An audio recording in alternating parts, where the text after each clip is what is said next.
Good evening, everyone, and welcome back to another episode of the Absolute Women's Football Show. It's been a pretty quiet week. Me and Kai were just saying probably get done in about 20 minutes, and that's about it. But of course, we're never going to say that, are we? Because everyone in the women's football world knows it's a Wednesday. Team Chaos are here, and they've got a lot to talk about. Evening to everyone in the chat already. Emma gets brownie points for being first this week. Evening to Graham. I know we've got Chris. I've seen him as well. Good evening, sir. And yeah, it's going to be an interesting one because it's not just me and Kai this evening, because speak his name and he appears. Here he is. It's good old Paolo. Does Kai know something I don't? What a week to be called Paul, eh? What a week. Good evening, everybody. I apologise for being slightly late and also having a noisy cat, but it's because I have good news. Hey. Because yes. Eyeliner today, very specific colour. I did consider green, but I thought that might be a bit unfair. But apparently you can buy Action Grape eyeliner. Just saying. Action Grape eyeliner. I'm just saying. I'm just putting that out there. You know, that's the thing in the world. I mean, should we try and get them done for copyright? Because I think we made that popular, right? I think we did. I think we need royalties. Not Nike, not anyone else. It's the official eyeliner of the Absolute Football Podcast. And actually, from this angle as well, Paul, it looks like you're matching the green of our names as well. So that's quite nice. Nailed it. Like TV blue. Slave very, Queen. very. Hey, we're gonna slay some dragons this evening. I do. Or slay green. Hey, very good, very good. Chris is back in the UK. Welcome back, mate. An evening to Zach as well. I've seen you. An evening to Simon as well. And Simon's got his own hashtag this evening. Don't you worry, Simon. We'll be coming to that very, very soon. And evening to Sean. Happy Platinum Wedding Day to what would have been my nan and granddad's 70th wedding anniversary. That is a lovely piece of remembrance there, Sean. So happy congratulations to them for that one. An evening to our lovely Sam. I'll disappear for a second while you're doing, only to chase Nancy out, because you can probably hear her in the background. Because I've just go for it. I was going to say Nancy is always welcome. Of course, no distractions this evening. Now, oh yeah, go on. There we go. There she is. There she is. Hi, Nancy. The people are demanding to say hello. And there we go. Now going out, so you're not normal. I've just got. And evening to Nessie as well. Evening. And evening to Emily as well. Lovely to see you in the chat. I can't see.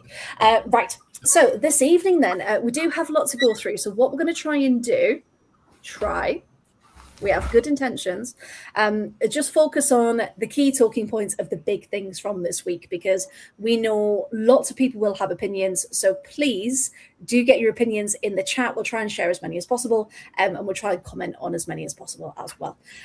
We've also had live football this evening as well.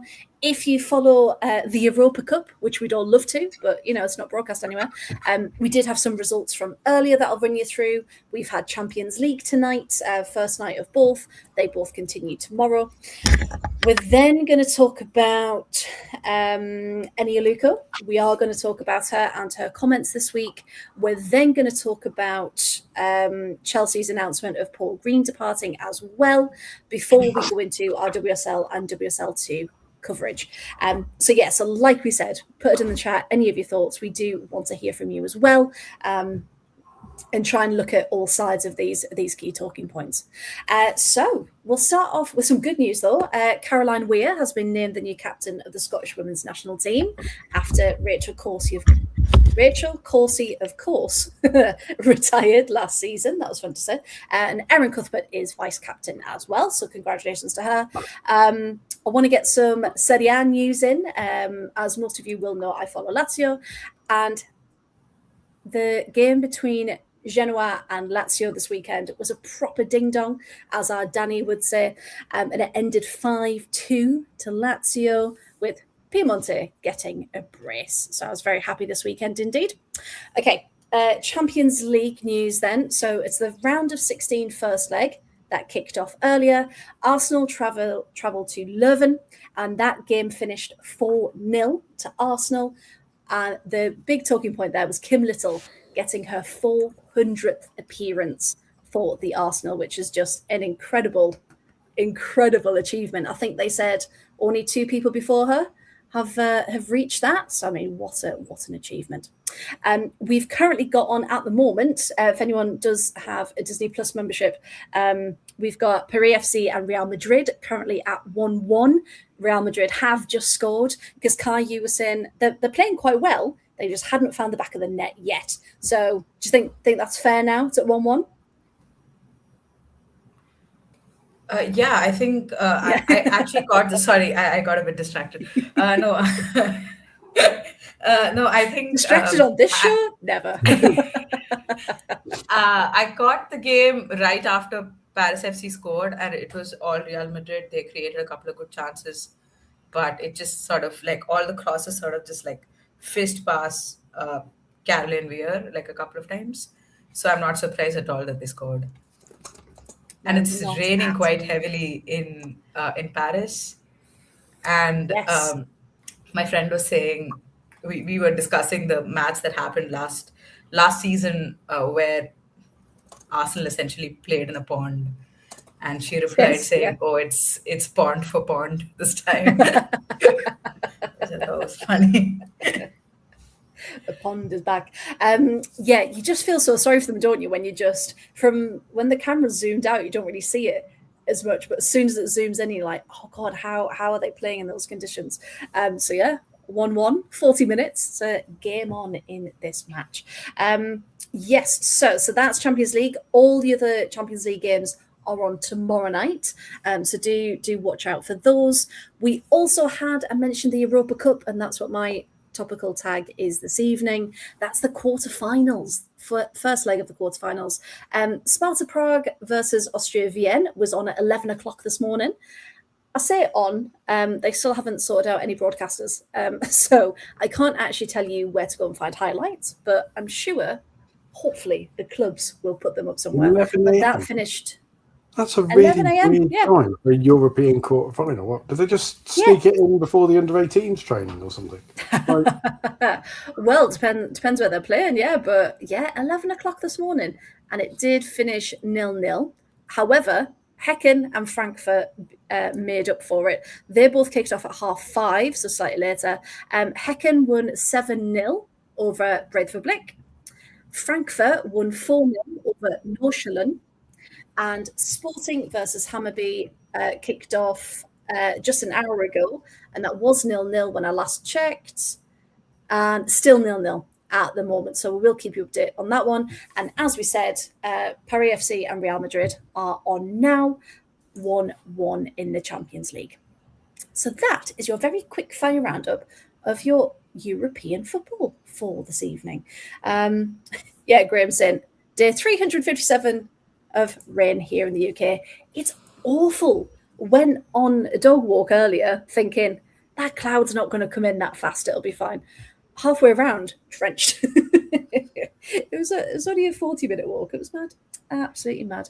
But yes, go on Häcken indeed, because of course it's still their pre-season. So to get results like that is very, very impressive indeed. Now, we've already had some comments in the chat, so I can only imagine where this conversation is going to go. But what we're going to do is focus on the comments, the tone, and the meaning of this next conversation. So as people will have probably seen over the last few days, Eni Aluko, who we know, ex-England footballer, we know she's done some punditry, and she also came to light, was it last year, her first round of comments really, about her punditry and all these kinds of things. And some serious things, of course, did happen. We won't rehash all of those. And abuse of any sort is not acceptable. We just want to start there. And I think Anita Asante said it earlier, and she said, look, if you can agree or disagree with people, but the minute you go into name calling and abuse, then you've lost the argument, because you are the worst person there. So what we're going to do really is just going to talk about why she's in the news again, a couple of comments that she's mentioned, and just ultimately what needs to happen next, essentially. So yeah, so get your comments in. How did you react to these? So she was on a podcast the other day called the 90s Baby Podcast, who we are now all aware of, and she was talking about her career, lack of recent job offers, and how she felt she has been treated.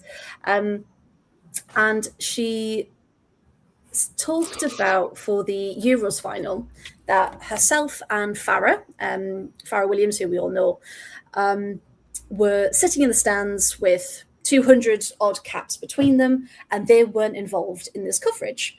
And she said there were two men that were involved, and should men really be taking those places away from women who've been there, done that, know the game, essentially.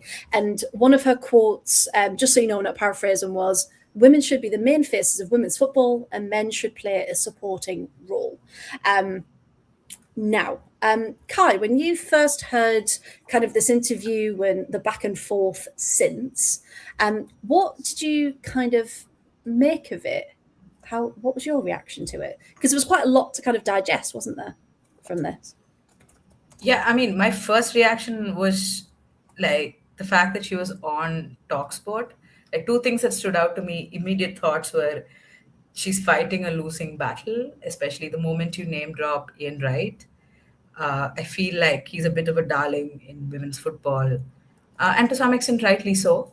Yeah. And also the platform being on Talksport, that also called it into question for me, why she did what she did. But yeah, I mean, ultimately, like, clearly she's somebody who's felt very hard done by, in a lot of different ways, and she's expressing herself.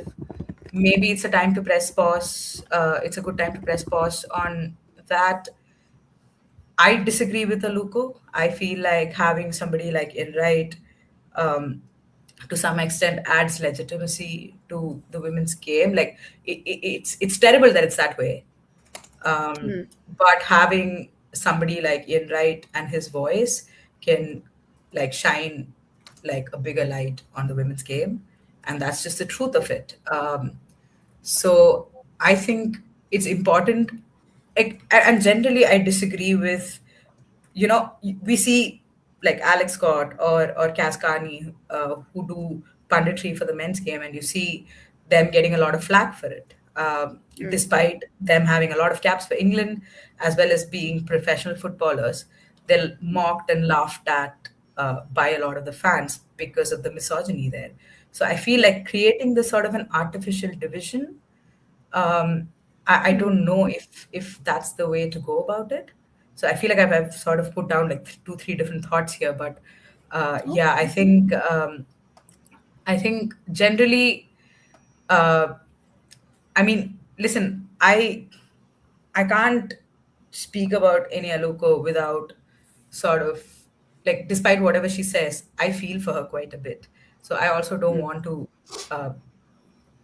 be extremely critical of her, to be honest. I Yeah, see where she's coming from to some extent, but yeah, I also disagree with what she said, basically. yeah, it's kind of it's a double-edged sword, really, because you can see what she's trying to say of, there are some women who've lived through the game, experienced it, so should they be not handed the opportunity? Because she does say that as well. She was like, I don't expect to be handed anything, but you'd think that they would be maybe more of a higher priority than some of the pundits coming into the women's game, and maybe, a really make sure that those voices are the ones given a platform to welcome them into the game. And, again, thank you for everyone in the chat as well, because there are so many different opinions. And the two men that she did talk about, we've got Neda Manua and Ian Wright. And as Kai said, Ian Wright, since, do we all see that clip of him with the 90s England squads? And he was going up.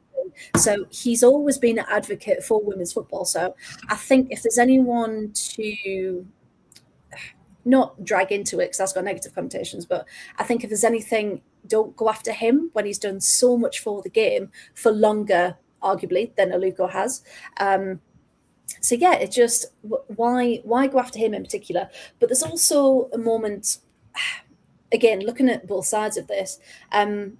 Paul, she's said a few comments that were a bit hypocritical, because she said, you know, as a female, she hasn't had any jobs in a men's final, for example. But then she's saying about the women should be a priority in the women's game. And she also talked about Ian Wright, essentially, and I will get the quote here. Ian Wright, she fully expected Ian to use his influence to keep me in the game, like he did with Gary Lineker. So yeah, do we think ultimately there is a bit of hypocrisy with what she's saying there? Or what are your thoughts on the kind of general tone of this? I'm aware, first of all, that I have to be very careful, because I am two things that Eni Aluko is not. I am a man, and I am not a person of colour. So I, therefore, have to be very careful speaking about certain claims she's made or points she makes about, you know, because I see Klitschko makes the point in the chat, which is perfectly fair. Her problem is she's a confident, outspoken black woman. And there is a huge issue in society and in media in general where women, and particularly women of colour, who advocate for themselves and challenge the established ways of things of being done, are represented as hysterical, or they're represented as angry, or they're represented as whiny. And I think we have to be very aware when responding to Eni Aluko's comments, and very aware of not getting in to that trap, of course. We made this point, and obviously you made the point of saying in the group chat this morning, listen, and before we started talking about this, listen, the conversation around Eni Aluko, by its very nature, has attracted some horrible stuff and has been used by certain sections of society to propound agendas that are horrific, misogynistic ones, racist ones, whatever else. So before I say anything, I'm going to go out there and go, all of that is shit. If you are doing any of this, if you are using Eni Aluko's words to go, this is the trouble with black women on telly, or this is the trouble with women on telly, or, you know, the comments about her appearance and all of that sort of thing. And horrendous. a horrific comment that Simon Jordan made, actually, on TalkSport, and I'm amazed he was allowed to get away with it. He used the phrase DEI hire. Yes. Now, this is one of the, for those of you who are, I'm sure most people in the chat are aware, but for those of you who may not be, this is one of those horrific dog whistle type things, which is used, you know, by racists to go, oh, it's too woke and she's got a job because she's a black woman and that's the only reason. You know, and it's basically a dog whistle for that sort of thing. And anyone saying that is a racist dick and they can fuck off. And I'm saying that because I can't put it any stronger than that. And again, Kuchikuna makes the point, when Emma Hayes was covering the Euros as a blonde, white, blue-eyed woman, everyone was praising how good she was. If Eni turns around and challenges stuff, she gets blowback. And yes, I have no doubt that a lot of Eni Aluko's criticism is not coming from a place in good faith. It's not coming from an argument. It's coming from misogynists and racists. So we're seeing this and going, right, we've got a perfect excuse to spout our crap. And I think Simon Jordan is probably one of the people who did that. Because what had happened for people who may not be aware, so she went on the 90s Baby podcast, didn't she? And then her quotes were then everywhere from from that episode. And then she's then gone on to Talk Sport to have another chat about it. And that's again when this interaction happened, wasn't it, with Sam Jordan? Now, the fact that the way they put the cameras initially on the clip, I was like, I didn't realize they were sitting next to each other. So it's the fact that he said all of that with her right next to him, and I was like, how dare you say that when she's right there? And then, not say it at all. I just want to make that clear, but especially when she's right in front of you. I want to ask this, and I apologise, but looking at the way Cultural Criminal is talking, I am wondering if they are coming at a perspective of this as a person of colour who can see the patterns, because obviously, me being a white person, I can see stuff happening and I can recognise patterns, but I have not been on the end of institutional racism. Yeah, we don't know how that feels. We don't know how that feels, and we need to be aware of that. Yeah. And again, before we do any criticism, we need to put it into context that an awful lot of this is likely, particularly the loudest criticism of her, is often and a lot of criticism of her as a pundit is not motivated by the fact her ability as a pundit. It's motivated by the fact she's a woman. It's motivated by the fact she's a person of colour. So we need to put that into context. And that was something that I was like, right, I've got to get out the way before I start saying what I feel about the actual comments themselves, because, that's the way we deal with it. Yeah, context is everything, isn't it? And we wanted to give that whole view of the game and what's actually happening. Laura Woods piling in on Twitter was a horrific look. Well, because Laura Woods is a turfy, pretty white woman who has benefited from misogyny, it is safe to say, because she is very popular, because she is considered very attractive by a lot of football fans and broadcasts, and I have no doubt that has been taken into consideration when choosing her to front the coverage.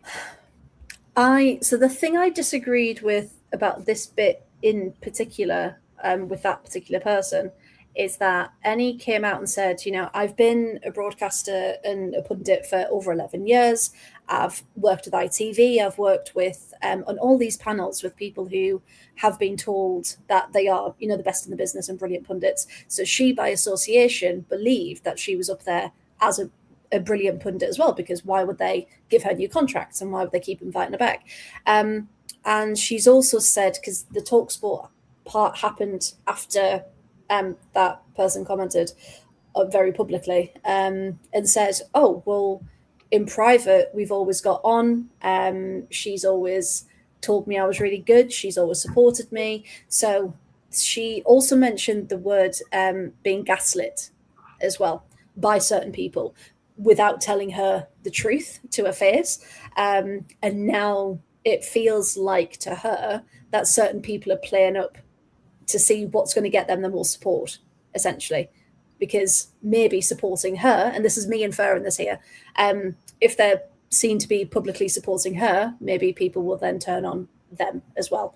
That's kind of what I got from that comment, because she genuinely seemed shocked that that person had said what they had on social media about her as a pundit. So I really feel for I have to be careful, because Laura Woods' behaviour in the past with regard to social justice issues in general and diversity and equality has shown possibly what type of woman she is.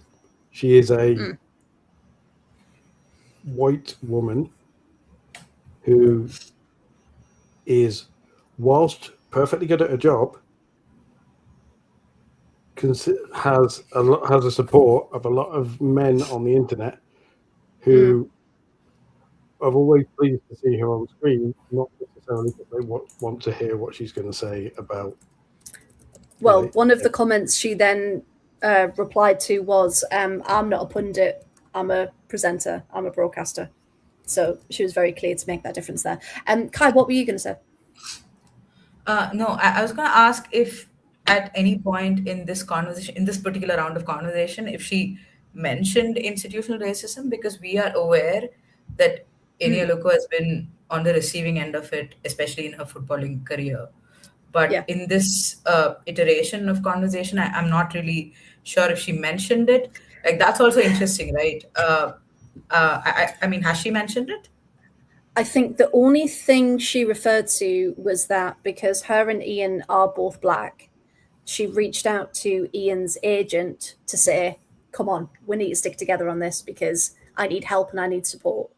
So that was the only thing she mentioned about race. Yeah. I think a lot of it was intentionally or otherwise implied, and I think that a lot of people were going to instantly say she's playing the race card. Yeah, exactly. That's precisely why I asked you. I also think she has the problem that at no point when discussing this did she mention the fact that more and more women, very, very good female pundits, are being given jobs. Some of whom, possibly not enough in the proportion of things. That's a completely different conversation, and I'm not touching it with a barge pole, except to acknowledge that it is a conversation because, possibly she didn't mention Ellen White, she didn't mention Rachel Corsie, she didn't mention Leanne Crichton, she didn't mention Anita Asante, who has built a very, very strong, successful career in football. I think she was mainly focusing on like the Lionesses games and internationals. I don't think she really spoke about, because when she spoke about like the panels that she's then been missed out of, it was like the Lionesses final, excuse me, at the Euros. So they're all these big occasions, not WSL, WSL2, etc.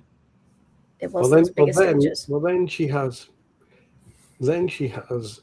a problem, and this is the bit where I went from, okay, I agree with this, to hold on a minute. Firstly, she picked the worst possible target to moan at, because not only did she pick a fellow person of colour in Ian Wright, but she picked arguably the most vocal, certainly the most vocal male advocate of women's football there is out there. Someone who has set up coaching funds for women to learn, someone who has paid for players' ACL rehab out of his own money to help, and said, "Listen, we need to do more for our female players." Yeah, that's the problem here.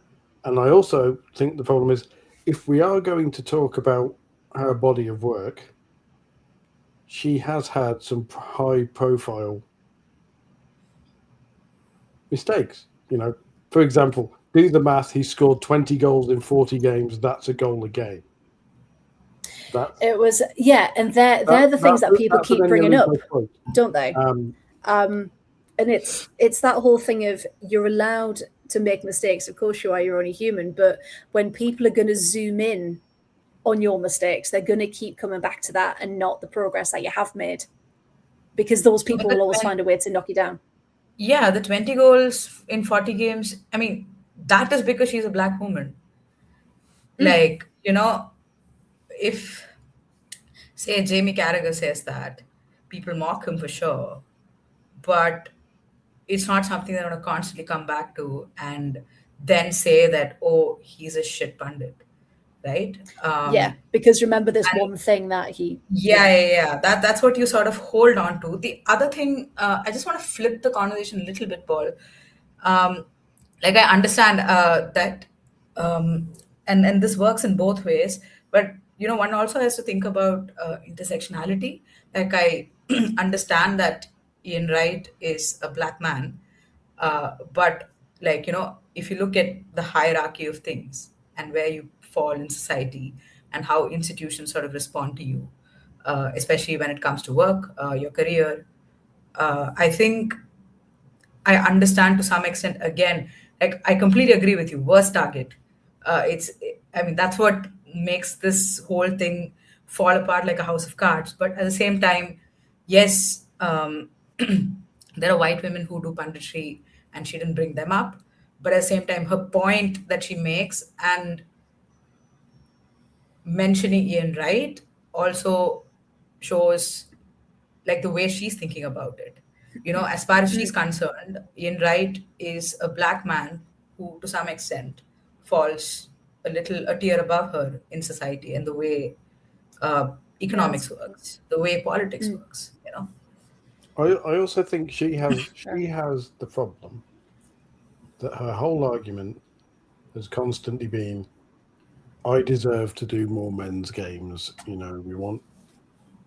I deserve this. And she has benefited from a push to have more women involved because she is one of the people who has had a career when there are female pundits out there who you look at and go, why on earth aren't they on more men's games? They get more chances. Yeah. Izzy Christensen is a prime example. Izzy Christensen. She's starting to get some now. You could put Ellen White on a man's game and she would do superbly. Alex Scott has been placed on presenting and covering men's games. She has a master's degree in journalism and she still gets shit. So yeah, she still gets told she's not good enough yet and shouldn't be. The level, Tony Duggan as well. So obviously the level is still horrific.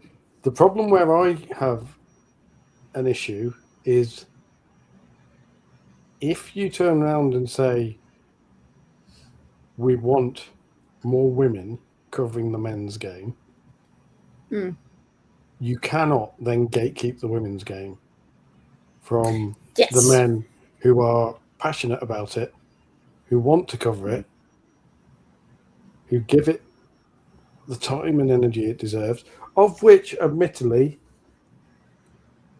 again, I'm biased here as a bloke who wants to move into that arena and who puts the effort in it.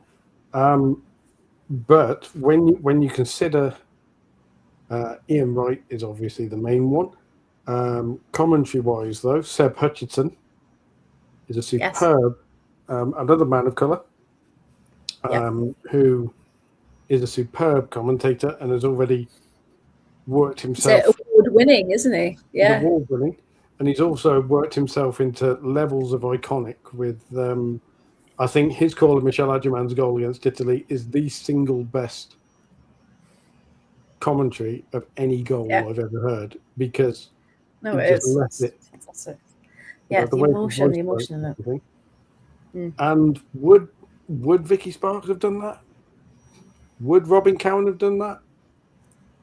Possibly, possibly not. But the fact that Seb Hutchinson treated that goal as if it was an England World Cup winning goal for the men and didn't see any gender in front of him, he just reacted to football.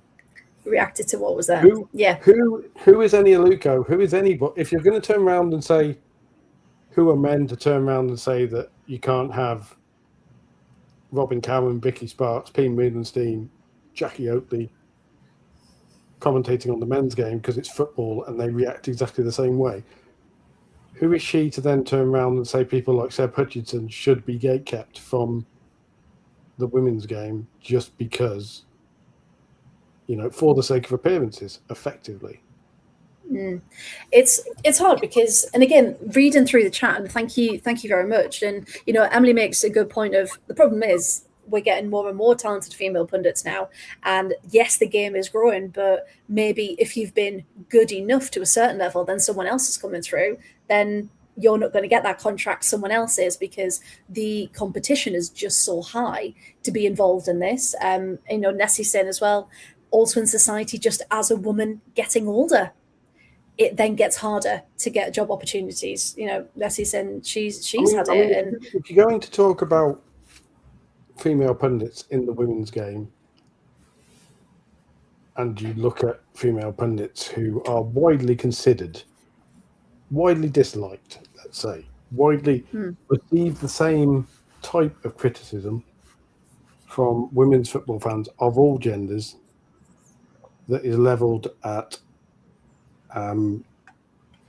female pundits in the men's game, maybe without, apart from the misogynistic aspect, obviously, which I think is a lot more unique to the men's game, or men trying to run down the women's game.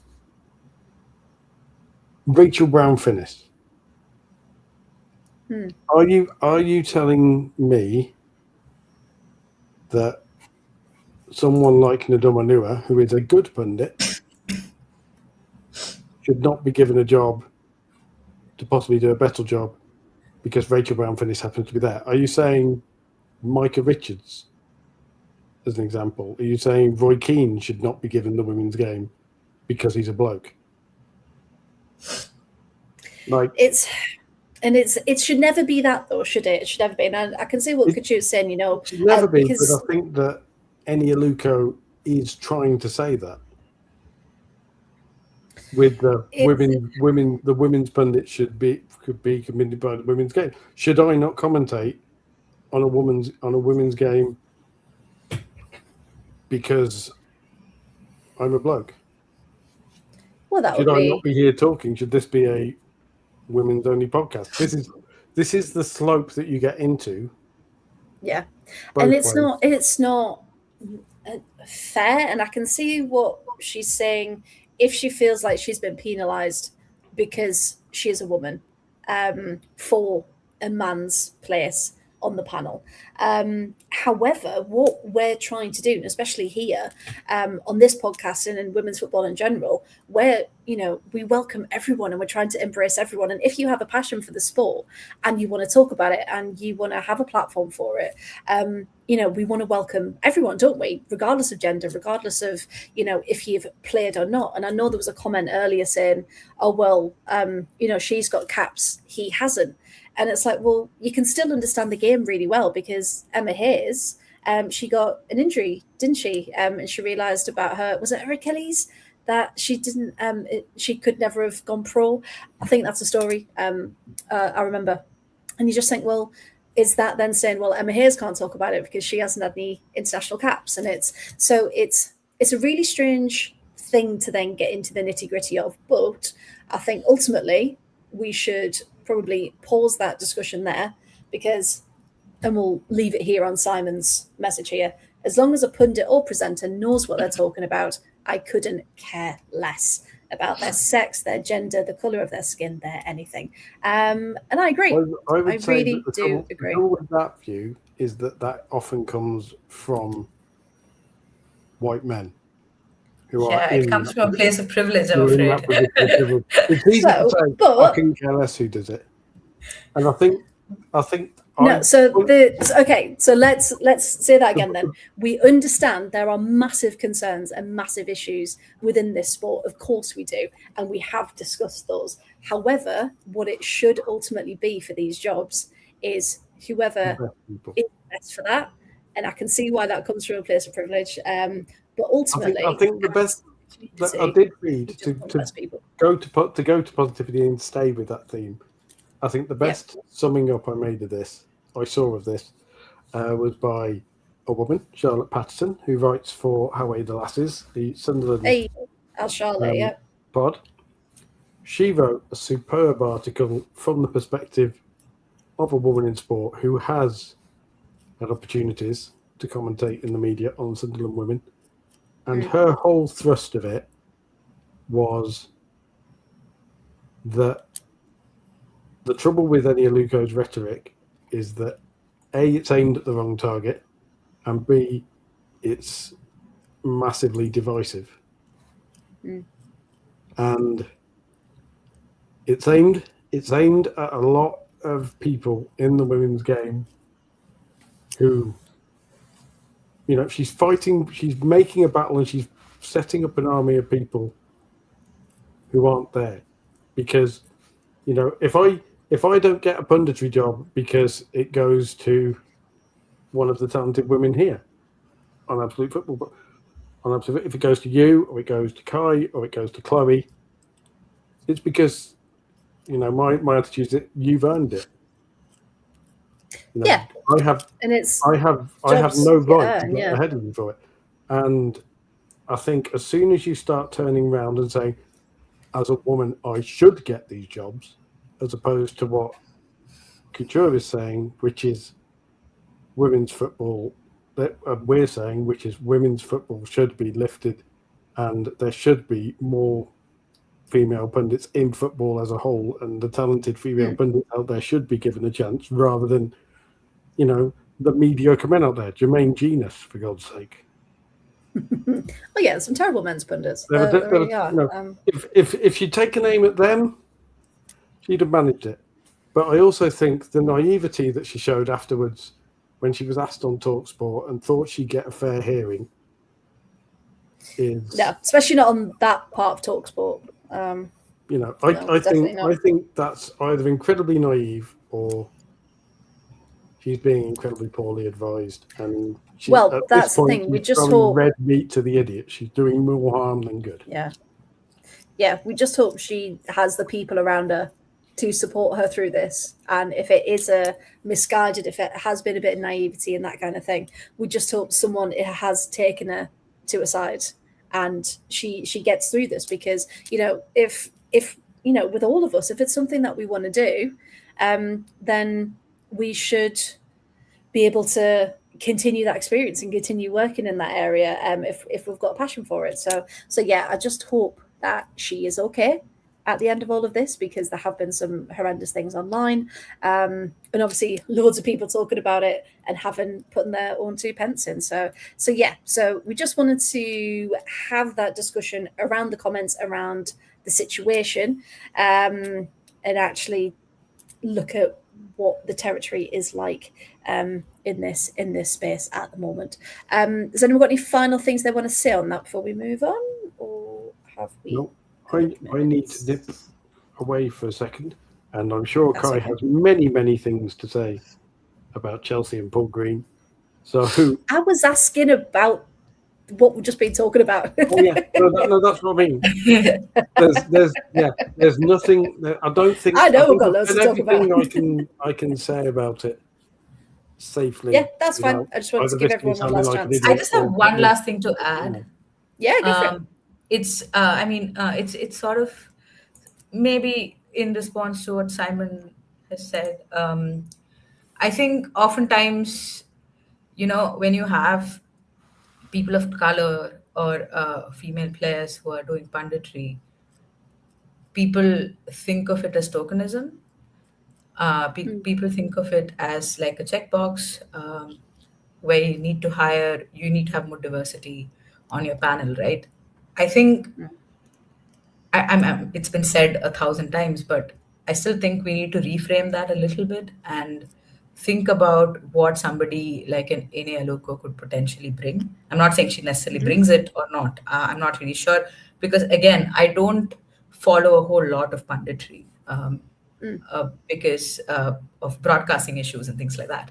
But well, that's the thing. But ultimately, when you have diverse voices, she's going to speak about football from her experience as a Black footballer who was playing in the late 2000s, 2010s, right? Those experiences are extremely important.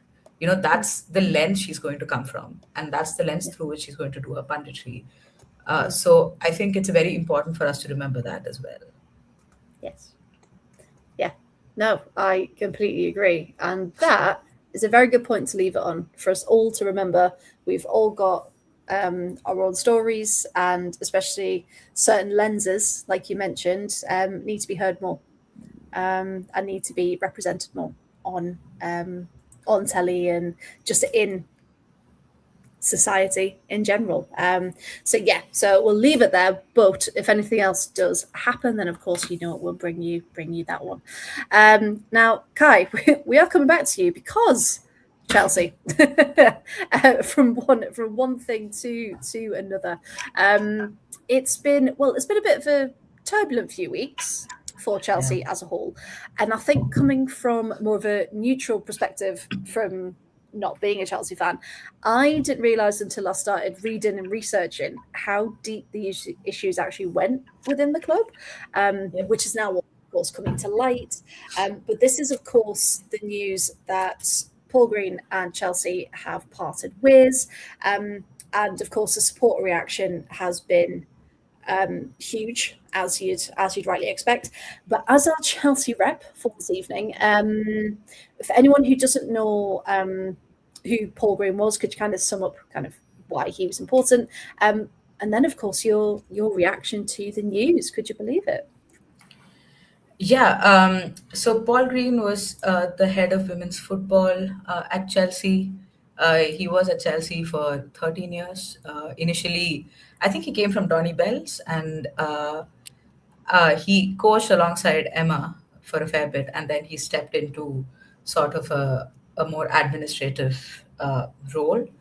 And I mean, one of the things that I believe Emma referred to him as her work husband, if I'm not mistaken, in one of her farewell speeches. Sounds about right. Yeah, I think so. Yeah, and I think I think I remember from the documentary that Paul and Emma have always shared an office together. So like they were a force. Like they worked extremely well together, and it shows in like the way Chelsea are, like everything that they did, everything that they won, like 19 trophies, 8 WSL titles, 6 FA Cups, Community Shield, not to forget. Spring series, not to forget. You can never forget the Community Shield. Yeah. I mean, I think for the fans, especially, two things that have always stood out. One is Chelsea scouting. Famously brought, I think, Sam Kerr in like a van, like a shady van. I mean, the whole thing in the documentary is just hilarious. Do check out that DAZN documentary if you want to. But I mean, extremely good at scouting. I believe Koto Criminal disagrees with me. Koto Criminal thinks that Paul Green's scouting is mid. But anyway, I think, yeah, and a lot of the Chelsea success has to be attributed to Paul Green as well. You know, we know Emma Hayes sort of built the women's side of the club from ground up, and he was an integral part of that. And so the scouting bit is one thing. The other thing is just watching Paul Green in like post match. He would be around at Kings Meadow or at Stamford Bridge, wherever it is, walking, taking a lap along with the team, talking to the manager, talking to the coaching staff. Always well dressed, and yeah. So that's basically Paul Green for you. Somebody who's in some ways like heart and soul of Chelsea women. And you can see it, right? A lot of the players had posted on social media saying how important he was to their career, to everything Chelsea have done. Like you saw players like Niamh Charles, you know, you definitely expect it from, say, players like Erin Cuthbert or Millie Bright, who've been around for quite some time. But then you also saw it from somebody like a Niamh Charles, who, you know, who at Chelsea has had like a bit of an up and down time, and I think she's on her way out as well. But a lot of different players. Ashley Lawrence, who was at Chelsea for 2 years, posted something about it, and I was like, wow. That's just I think it sums up the kind of person he was. Yes. And I think that's a summation of who Paul Green is for those in the chat. Yeah, definitely made an impact. Yeah, because I couldn't really tell you who was at Villa really behind the scenes, but a name like Paul Green I have heard of, and that shows you again across clubs and across, you know, fandoms and things like that. It just shows you how big an impression that he did make. And we were talking a little bit about obviously people have been calling into question whether Sonia's going to stay, and then it was her extension first, wasn't it? That's gone to 2030, and then this news came out. So do you think it's the club, like the people are blaming the higher ups, the directors, I think, aren't they? So do you think this is part of a restructure and they're trying to do it the way they want it rather than maybe the way that was already existing? Or yeah, have you got any thoughts on the Yeah, I why? mean, Because it was strange my timing. it was strange timing, and we did a reaction episode on the channel before the Athletic article dropped, and I very naively thought this was planned. I mean, or at least I was. It was wishful thinking on my part. I was like, okay, maybe it was planned because for me, in my head, like Paul Green has been on his way out for a while. At least that's how I thought about it, right? Like Emma's left. So I expected it to happen along with Emma in that summer. It didn't happen. I expected it to happen post Euros in the summer. It didn't happen. So I was like, okay, maybe everybody's getting along. It's all very peachy Yeah. behind the scenes, and we're good to go. But yeah, apparently not. And I think to the question you asked, um, it's the Daily Mail article that really made me chuckle a little bit because Ah, you have yes. Sonia coming out and saying, "Oh, I'm very unhappy with the transfer window and like the Yeah. business we've done." And then she backtracks in the next press conference, and then of course we hear that Paul Green has left Chelsea. So like and you have this Daily Mail article, probably the only one out there saying in a verified sort of way that he was not up to the task, and all of that just like reeks. It just Yeah. and I think it's a clear sign. It signals transition, and clearly Mm. Winsley and Stewart want to have a closer approach. They want to be more hands-on, and I think Jesse Parker Humphreys had put up an article on the Observer saying that it's Winsley primarily uh, who is keen to do this. Okay. Yeah. So, because apparently he has some experience at Brighton, dealing like very peripherally with the women's team.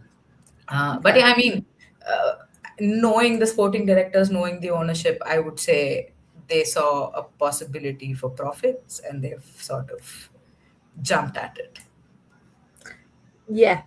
Yeah. So I was reading as well that his role is just going to kind of be absorbed by the people already in the club, so they're not going to Yep. replace his role. Which again, that's alarm bells.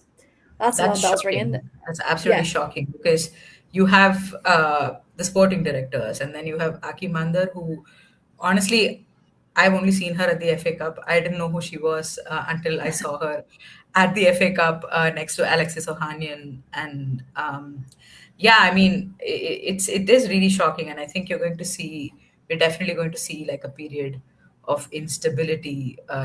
What we've already seen from them how like the powers that we have a tendency to hire people who are not experienced for different Mm. roles, who do not Yeah. have a body of work to show. And I think we are going to see similar things happening on the women's side of things, and they just are going to hire people who will just like sort of fall in line. um, Yeah. and to So me, they I can kind think of mold them to the way they want them, absolutely. kind of thing. Yeah. And in terms of, I mean, for me, I think I was thinking about this a lot today, and this is probably the worst time for this to happen because you have Manchester City who are doing really well. If you look at like the last two transfer windows, probably the best recruitment done in the WSL, and you have they've hired Teres Sjögren, who has done a really good job at Man City. Arsenal have also made some structural changes. Jodie Taylor is the technical director. We yet to see what that role is going to look like, but Mm. yeah, I mean it's probably like a really bad time to sort of have this happen because now Yeah. there's going to be a bit of instability, and if we know the sporting directors, we know the kind of business they like to do to some extent. Mm. I think somebody on Twitter had posted this saying Aurier and Jean-Francois like move to Villa kind of is sort of a bit of a teaser for what is to come. Buying young players, selling Okay. them. for profit, which I thought made a lot of sense because that's what we've been seeing on the men's side of things. So, dark times ahead, I think. I was going to say, because especially this season as well. Of course, it had to be this season that everything's changing, and you wonder, some aspect of it is, the business side of it, like you mentioned. Oh, it's not working. Who can we shift around? Who can we get rid of? So yeah, but it doesn't make sense. The statement as well, I thought that was very telling, because there was no emotion, there was no nothing. It was, what, a couple of paragraphs for someone Yeah. who's done so much for the club. And Was, people were quick to point out on Sonia's contract as well that he it wasn't was involved. longer than Maraska's exit statement. That's what I know. But yeah, I mean, it's really telling. I think a lot of the fans did point out how in Sonia's contract extension there was no quote from Paul Green, and I think that was probably the first alarm bell in the among the fans who keep track of things. Something was I coming. didn't pay much attention to it, but I was like, okay, this maybe this we're going to see some changes soon. But yeah, I mean, I think not having a replacement is just, it's just disastrous because, you know, like I said, they've hired people who do not maybe necessarily fit the role in the men's part of the club, but I feel like you just can't hack it that way in women's football. I feel like the institutional knowledge that Paul is taking with him is just going to be a massive void. And you're not even attempting to bring in somebody. So yeah. No, it's not even as if you've said, Paul's at kind of the end of where we think he can take the club. We're going to bring someone else in to try and take it to the next level or anything like that. It's purely just bye. Yeah. And It's that's just it. bizarre. It's disgraceful. It's honestly it was quite gutting for me as a Chelsea fan. Somebody who's spoken of so uh, like in like the most endearing ways, and people are like, you can tell that everyone around the club is like really fond of him, and to see him go out in this way, uh, and from the Athletic article it seems like it was a bit of a shock, um, despite the fact that Sonia and Paul Green got along very well apparently.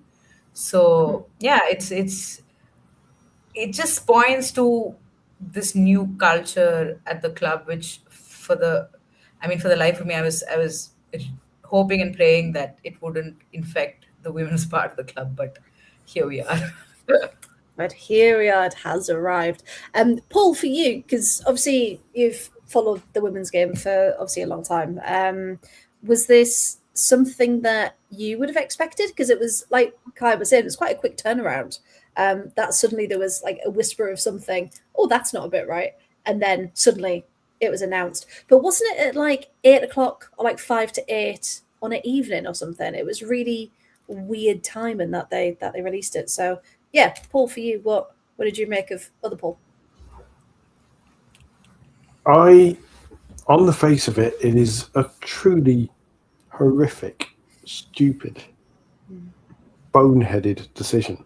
Like, it's, again, to use my favorite thing, it's like the Germans deciding to take a Russian holiday when they pretty much had World War II won, historically, and then decided, you know what, we'll go and invade Russia in the winter. That can't possibly go wrong.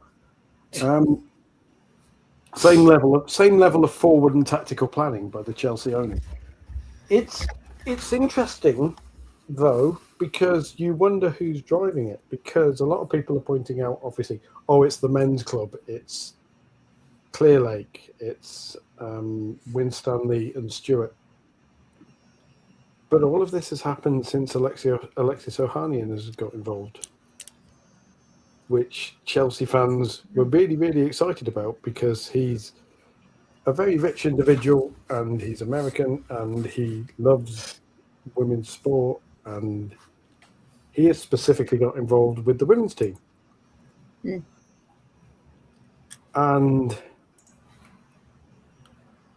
it's it's weird that they did this shit sandwich, because just before Paul Green left, as Kajor mentions, and I'm going to double check Giannis's surname so I can pronounce this properly, because it is a horrific name for commentators. I am, of course, talking about Giannis Antetokounmpo, there we go, who is for those of you who may not be aware, he's a Greek-Nigerian basketball player, and he also is probably the best basketball player in the world. Certainly the heir apparent to LeBron James in terms of marketing and high praise indeed. Okay. And he is now also involved in investing in Chelsea women, specifically thanks to Alexis Ohanian. And he again is a very impressive individual, and you could sing his praises for hours for what he's achieved in the sporting world. But as Kai points out, however much these people might have achieved in the sporting world and the business world, they seem to be making, if it is them who've made the decisions and not the American owners of the men's team, and even if it is, it's very weird to take the person who is adjudged probably the best in his position in the world, certainly in women's football. You know, there is no question that the influence that Paul Green has had on Chelsea Women's Football Club is unparalleled. And yes, people will talk about, Russian money and enabling him to go out and do this. People will talk about the fact that it's Chelsea, and as soon as you win one championship, it's a lot easier to attract more people and all this sort of stuff. It's a lot harder to sustain success than it is to get to it. Yes, is my opinion. It's ridiculous. They, in any sport, people turn around and say winning a championship is hard. Winning another one is even harder. Yeah. Because you can only go down performance-wise, and the way Paul Green has consistently made decisions and been one step ahead with regards to recruitment, with regards to infrastructure, with regards to all that work behind the scenes, with regards to the fact that Emma Hayes can say, you know what, Paul, we're really, really good, but we need a midfielder. And Paul Green will go. Paul Green and his team will go, okay, and they'll go and find Ji So-yun, or they'll go and find Darren Cuthbert.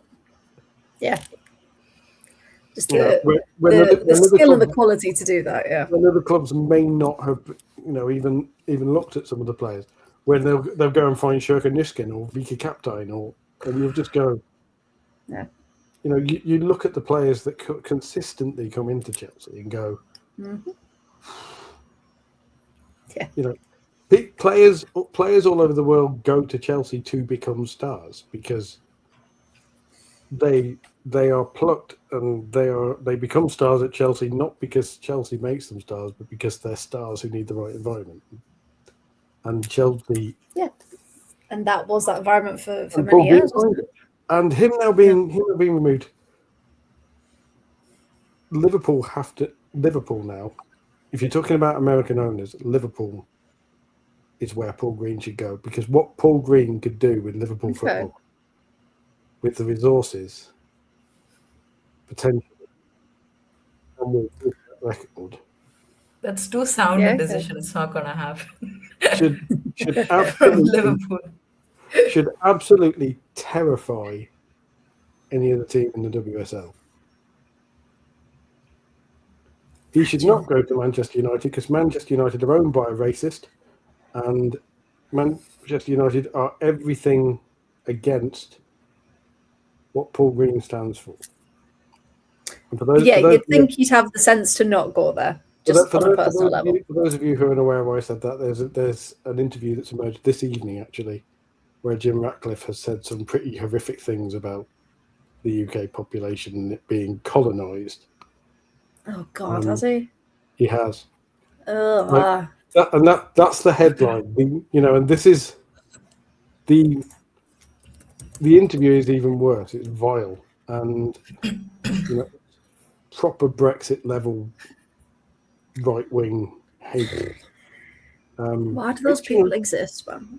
Which is understandable because it's not like he's got a football club where 3/4 of the men's first team squad and over 3/4 of the women's first team squad are not born in the UK.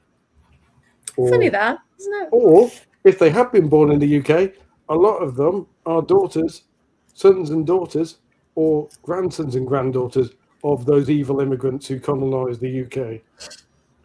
So, piss off, Jake. Yeah, literally, just big banner, piss off. I also don't think he should go to Newcastle because Newcastle are a front for a dictatorial regime who put journalists in suitcases, and Paul Green is not the type of person who deserves to go there. I genuinely think the best career move for him, if Arsenal have any sense, they will try and get him, but they won't because Claire Wheatley has photographs of the Arsenal board or something, which means she didn't expect to say that. Incriminating recordings or something. For the avoidance of libel, I don't think those recordings actually exist or whatever. That was literally hyperbole. But the absolute lawyers are worrying again. But Liverpool, I think, because the resources of that football club and the project there now, and the work that Paul Green could do that. Or Spurs is a good call. Paul Green and Martin Ho working together is terrifying. Oh, that's a good combination. Because you've got an incredibly progressive manager, an incredibly progressive director of football, and I don't think he'd fit well with Rennie Slagers. But Chelsea basically have the biggest gun on the planet, and they've just decided to take the ammunition out of it and throw it away. And the strategic decision behind it, just giving your rival the strategic advantage that is a major reason that you've won 6 trophies in a row is insane. Because why would you do that? If there's someone better out there that they're bringing in, if they announce that they're bringing in,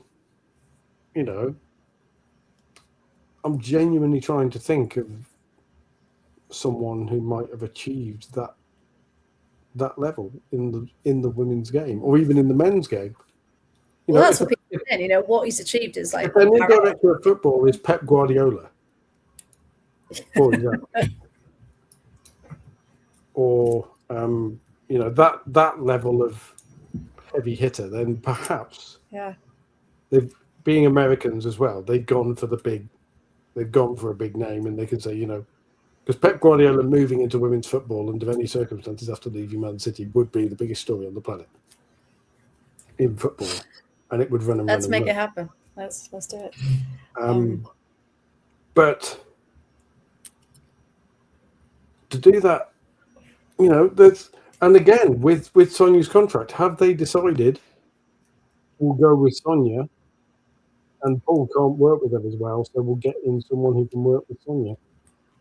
Even though apparently Sonia and Van Persie and Paul Green have a good relationship. Well, so that's the thing. So we'll never fully know what's going on behind the scenes.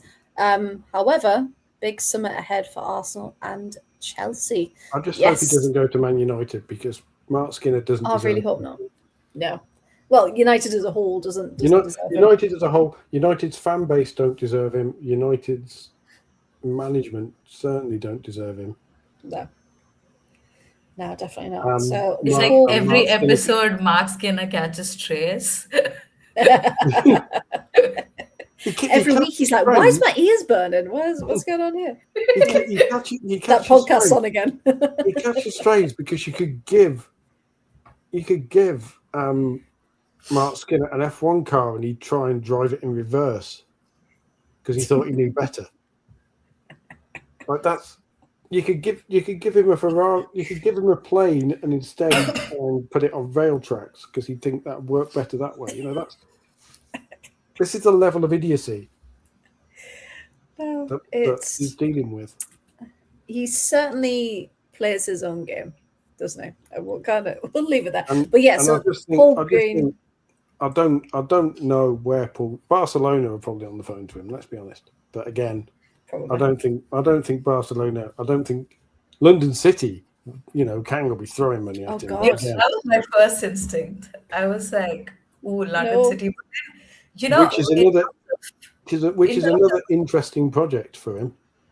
Yeah, it is an interesting project. So I was thinking exactly that. I was thinking maybe a Paul Green wants to do what he did at Chelsea. Maybe not start from scratch, but something that's a project, something that requires a bit of building. But I also feel like, Michel Kang's ownership has been burned by Chelsea ownership now. I feel like Michel Kang's ownership comes with a lot of interfering. Yeah. So, so then is that a good call? I don't know. I mean, I'm just going to throw out there. I mentioned Liverpool. Everton's director of football is leaving at the end of the season. She is, yeah. So could watch him.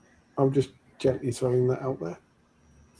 Yeah, going to the blue side of Merseyside, maybe. Paul has a thing for the colour blue. He does. A bit further north. From blue to blue. What part of the country is he from, out of curiosity? Genuinely. I love how we're suddenly speculating on where we're going, but is he a Bristolian? Is he a Bristolian, or was that just... I have no idea. Or is that just a picture of mentioning Bristol as a potential project? I don't know. If it's Bristolian, Bristol City would be an interesting one. I'm now desperately looking up, where is Paul Green from? Right. I was going to say, you can find it first. He is...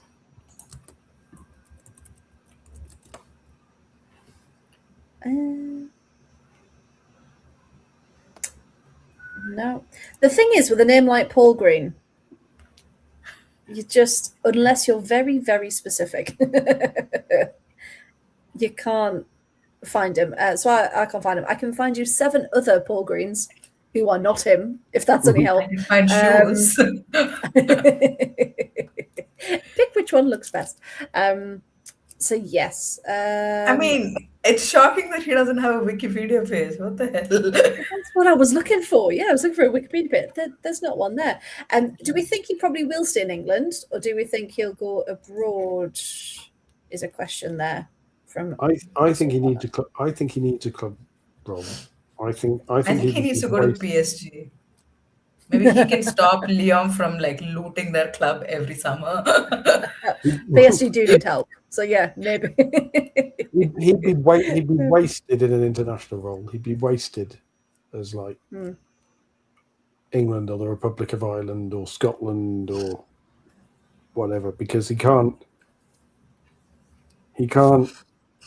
effect that level of instant change internationally because he hasn't got the whole of women's football to build a thing from. Yeah, I think he will. I think he will stay. I mean, the NWSL is a shout, but I'm not sure. No. Spurs. One of those mid-level WSL clubs that have approached Spurs, Everton, Liverpool.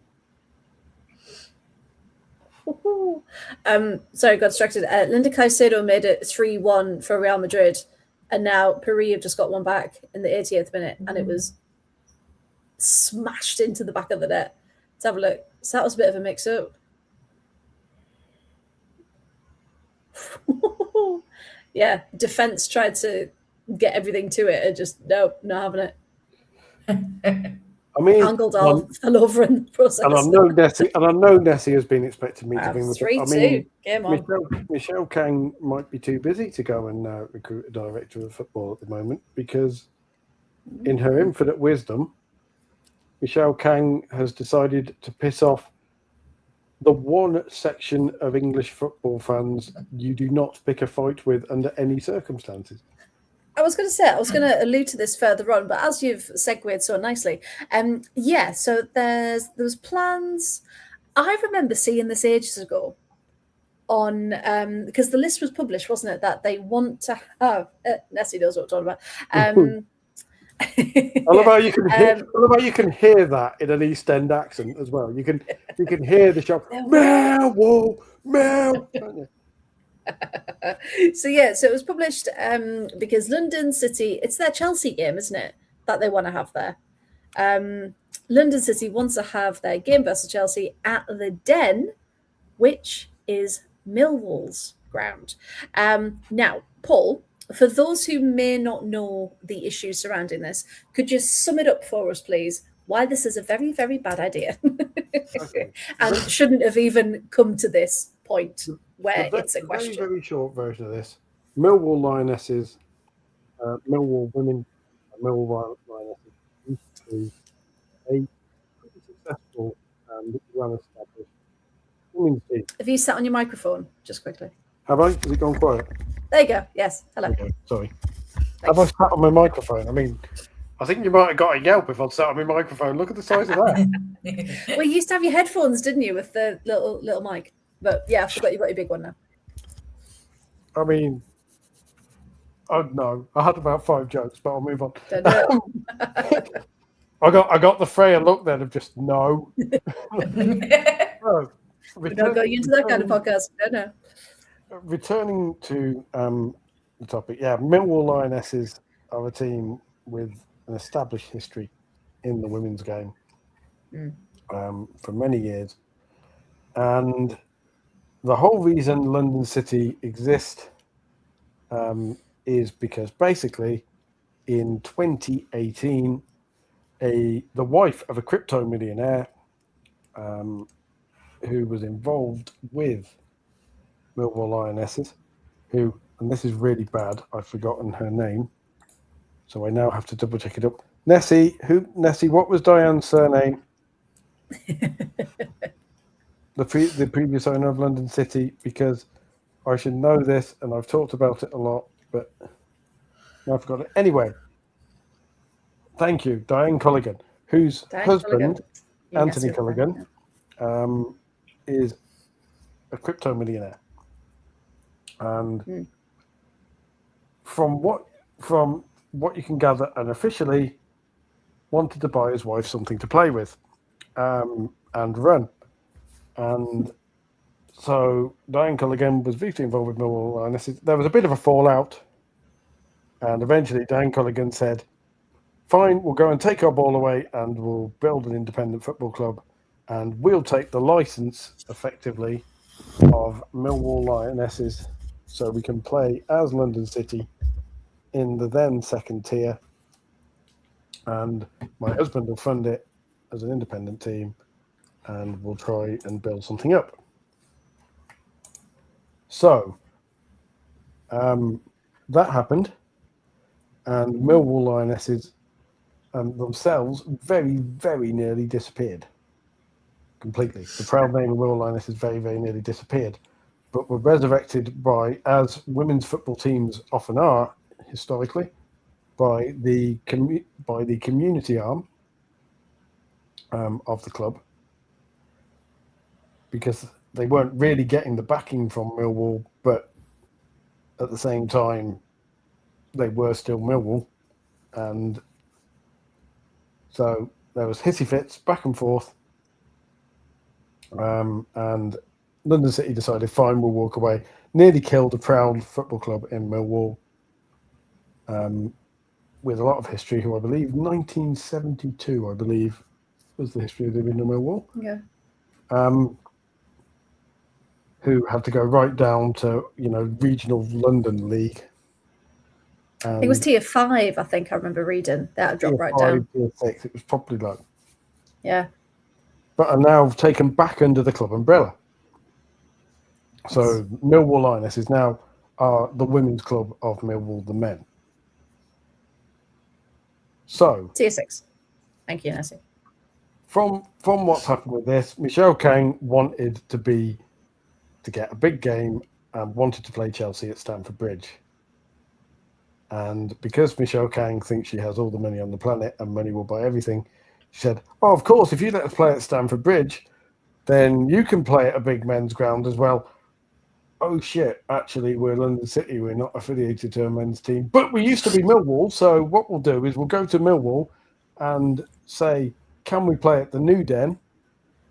And it does have to be referred to as the New Den because I went to the old Den, and believe me, the New Den is nothing compared to the old Den, terrifying as it is. And turned around and went, "Yeah, we'll play at the New Den, and we can say we're London City, and that's our men's ground." At which point, Millwall fans have turned around and gone, "Fuck off!"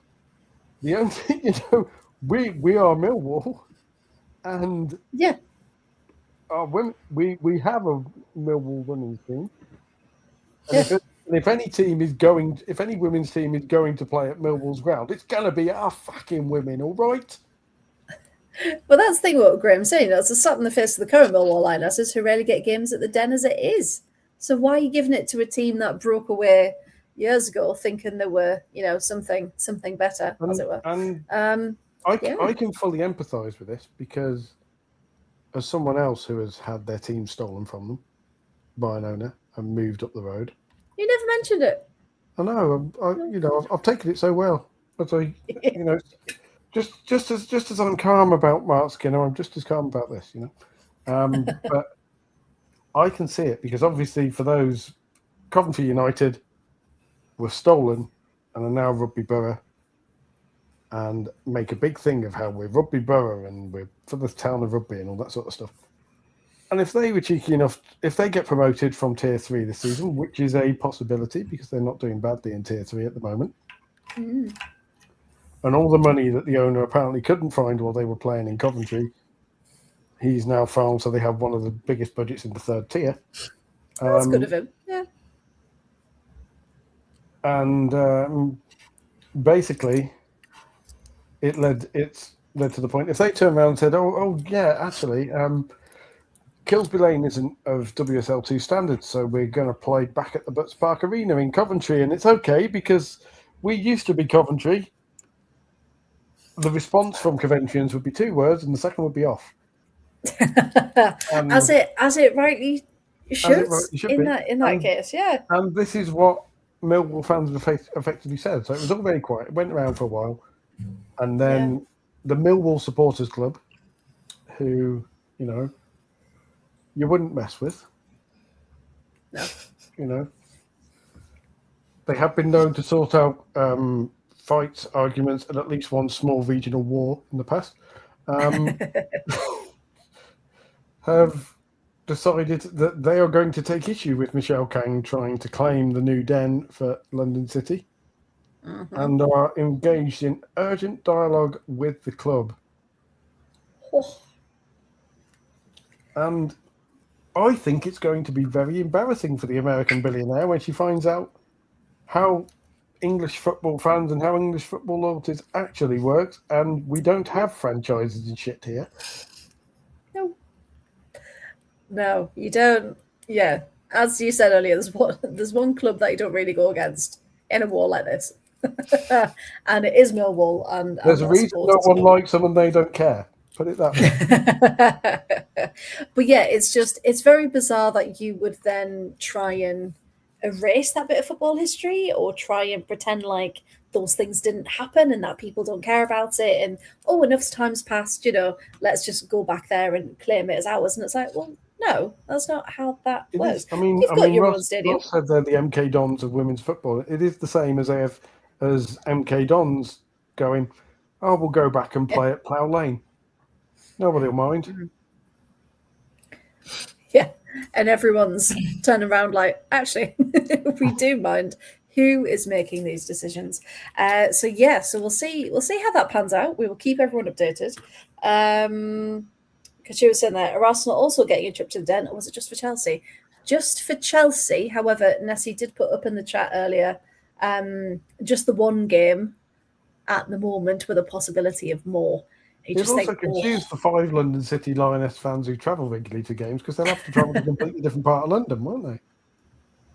Well, that's the thing. It's like from where they are now, you're losing home advantage because you're nowhere near where you. Oh, it makes no sense. So yeah, a very another bizarre decision. This looks a bit like people advised her not to go through this, and she was like, you know what, let's test the waters, let's have one game there. I don't think I'll do what I want, thank you. I don't think he has English fans with awareness of English football culture advising her at all. And then he said English football fans, but that would have been very unfair to Nessie, who of course is proudly Irish but fully aware of how stuff works. But yeah, like Hey, for one Champions League, you're right. Need a bigger stadium. Yeah. She'll probably try and buy the Valley.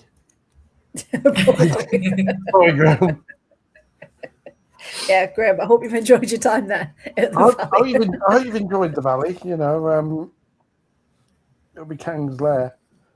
Thought we should hire Craven Cottage. That's a decent shout, but I would imagine Fulham women might have something to say about that,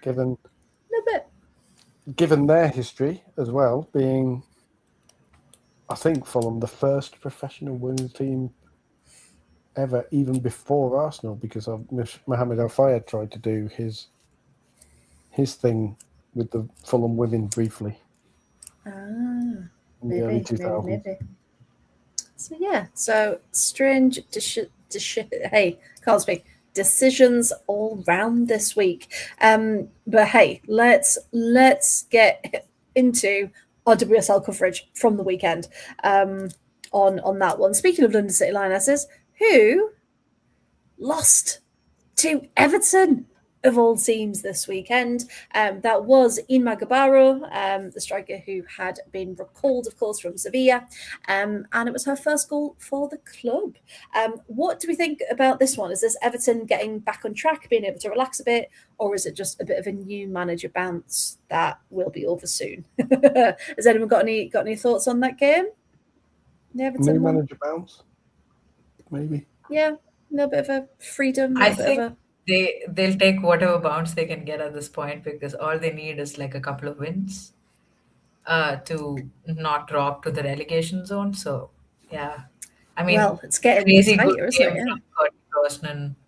She was on fire, and very good. That's yes. Every time you see a result like this, you can take it for granted that Brosnan was a player of the match. Well, that's the thing, Nessa's even say, Brosnan was amazing. Scott Phelan was in flying form beforehand, yeah. And that's the thing, they might now have that little bit of something to push them on, propel them. Because if we look at the table, Everton, they've got a little gap. But again, it's not safety. It's really bunched. That's last week. Yeah, that's last week's, because Liverpool are no longer. No, it's did it to me again. Oh, I was doing so well. Hang on. Bear with.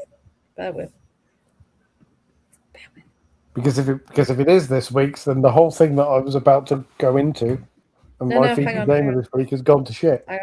Hang on. I will be back in a second. This one. Please carry on. No worries. There we go. Yeah, this is exactly what I just showed you. Yeah. So yes, so they've still got a bit of a gap. That's fine.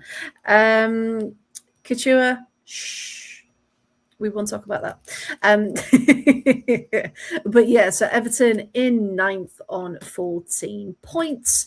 But yeah, it's just so incredibly bunched at the bottom of that table there. So yeah, it's just a bit of a strange one, but they needed that West win. Ham. Let's talk about West Ham. Yes, because them and Liverpool are playing a lovely game of cat and mouse at the minute, aren't they? Both winning their Anything matches. you can do, etc., etc. But Yes, West Ham finally finding something under Rita Guarino, because yes, they were 2-0 down with less than half an hour to go. And everyone thought, oh, it's the usual. Kiko Seki and Kela Vanegas scoring. And then 2-0 down with 10 minutes to go. 3-2 winners. Fionn Morgan, Kira Martinez, and Viviana Sei in yeah, the 91st minute, who, by the way, is definitely still a possible chant for all underrated team. 100%. Yeah. Because she just consistently, without Viviana Sei, West Ham are already mid-table in the Championship. Oh yes, she needs to be talked about more, say, because she can just make something out of nothing, can't she? And her work rate is insane. Brighton. Yeah, she's definitely helping. I think Brighton are safe, but Brighton are definitely missing Dario Vidicic. Yeah, it's going to have that effect, isn't it? Obviously, still away for personal leave. Yeah, it's. I mean, it has got to mentally affect you, hasn't it? Yeah, Couture was saying it was 100 appearances, wasn't it, for West Ham? And they made her. I don't know if anyone saw before the match. They did like a graffiti arty thing for her to celebrate, which was quite a nice touch. So yeah, I mean, West Ham and Liverpool. I don't really want to talk about the Liverpool match, but they played. You want me to talk about it for you, so Emily can enjoy herself. And I can talk about it also, because I am once again back at Villa Park on Sunday. Exciting! Yes, myself go and on Kerry then. You talk are about doing it. a post-Valentine trip, because I know how to treat a lady. Post-Valentine trip to the freezing Villa Park at midday. It's against Spurs, isn't it, this weekend? Oh. Of all the It games, is, which will be fun, because I can tell them all about Spurs and the Martin Ho's Scandi Mafia. Things. Yeah, you can. No, I was just going to say about the Liverpool game that Liverpool played really well, and that I can't argue with the score, really. But yeah, take it away. I mean, firstly, Mia Enderby finally seizing her chance with both hands. Yes. Third goal in 2 games, which is lovely to see. She's actually being given a chance finally. Martha Thomas, remember her, Spurs fans, or indeed Manchester United fans, finding the back of the net. Maybe Madonna will show up on the weekend. Yes. And already Shilag as well. Have I pronounced that right? Because I'm never quite sure. Shilag, yeah. It is Shilag. Very, very impressive. Very impressive. She has. I don't know whether it was Emily who actually compared Aurelie Shilag to Liv Smith, which is a big comparison to make. Massive one, yeah. And we'll be interested to see, to say the least. And then Grace Fisk, what a volley that was! She's a centre back. I don't know why I did about. Honestly, but I was watching it and I was like, yeah, fair enough. You just nod and go. There's just a wonderful. I can appreciate that. Yeah. There's a wonderful satisfaction in a no-nonsense centre-back just absolutely leathering a volley and scoring like that. Like, if a striker does it... she meant that. She meant it. If a striker does it, it's nice. But if a centre-back scores a goal like that, you're like, that's satisfying. That's proper football. It is. And it scratches a little itch in the back of your football romantic's brain. That's how centre-backs are supposed to score goals. None of this tippy-tappy shite. It's either a bullet header or a rocket volley. And given Millie Bright is going downhill faster than a lady of the night's knickers in a lift. I would say that Grace Fisk may Thank you well for be that the one. next one. I'll drop that one in especially for you, Faye. I just want to see the reaction. It's a try not to laugh things. That one. It's But just, yeah, yeah, Millie no control over that. Brightline needs to be studied, but Grace Fisk Yeah. is very much making a case for a lioness. She has done for a while, hasn't she? But now it feels like really she should be knocking on that door and being allowed through. I think she got a call up and then she got injured at a weird time. Yes. Something like that, Yeah. right? She's I remember solid. that, I mean, yeah. I don't expect her to get game time under Serena, because that's a real task. But she's very good. She's solid. Like the Liverpool backline looks completely different with Grace Fisk in it, and Yeah. she's the captain as well. And right, she is the captain, right? Liverpool, yeah, and Yes, I think so. I mean, she's doing the job really well, and hopefully she sticks around. And you know, I mean, that's like one way to keep a player. Oh, 100%. Yeah. And yeah, Liverpool just like look like a completely new team. Can we And also pay Also, tribute? shout out to Bergstrom as well. She's been excellent. yes, Uh, I very was good. surprised she didn't start in the game in the weekend, but she looks extremely threatening, especially going forward. Very good player. I pay tribute to the Liverpool fans songbook as well. Having heard Go a on. few of them. Just because everyone talks about how Arsenal fans were amazing because they go, "We've got Leslie Russo 47 times a game." But the fact that Liverpool fans pull from such a wide range of like music for their songs, like randomly taking One Kiss is all you need and turning it to Grace Fisk is all you need is genius. It's very good. It's very good. Randomly taking a Jess Glynne dance song and turning it into that, is. And no, I don't think their squad is bloated when Roman Haugen Herbing come back.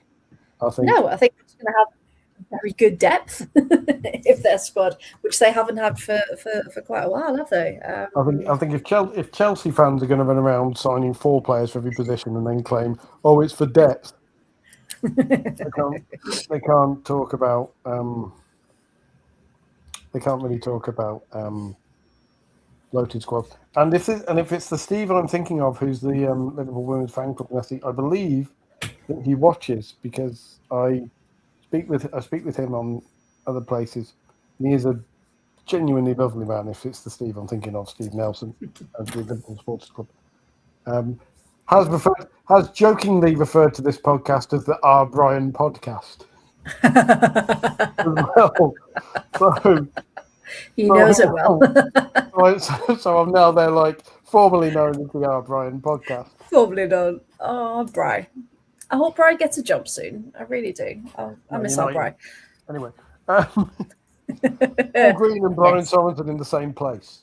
Imagine. Yes. Done. Job done. Job done. I would just like to say from a Villa perspective, just very briefly, I hope that they're okay because the players were not okay after that emotionally. And it was really, really hard to watch. So whatever's going on behind the scenes, because clearly there is something, I just hope it does get sorted out and they all get the support that they need. I think we read that they were hiring, or they have hired a team psychologist, or at least another one if they didn't have one already. So whatever's going on, because we've heard rumours, which we won't go into because they're rumours, for quite a while now. Things that have existed since Carla Ward was there and from before. So, It's surprising with the American ownership involved in there as well, isn't it? Given the American owners, we hope that, of course, Maggie Murphy coming in would start to change things, and she has. She's trying, but we are all aware that she is only one voice amongst many, it seems.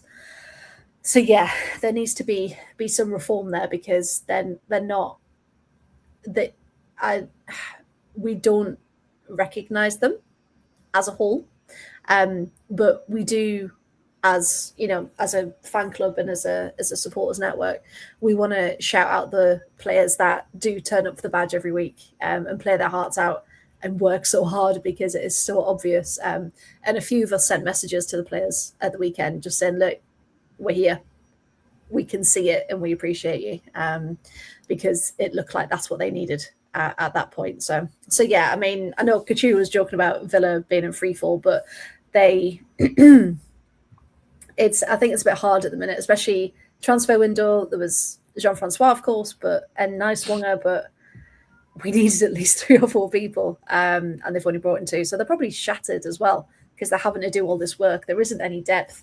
We've sent youngsters on loan who really could have stayed for more depth. So yeah, it's just all a bit of a strange one at Villa at the minute. They need a big summer, Villa, because huge. I can see a lot of people leaving. If they are neglected, I hate that idea. If they are neglected, next year could be a real struggle for Villa. Yeah.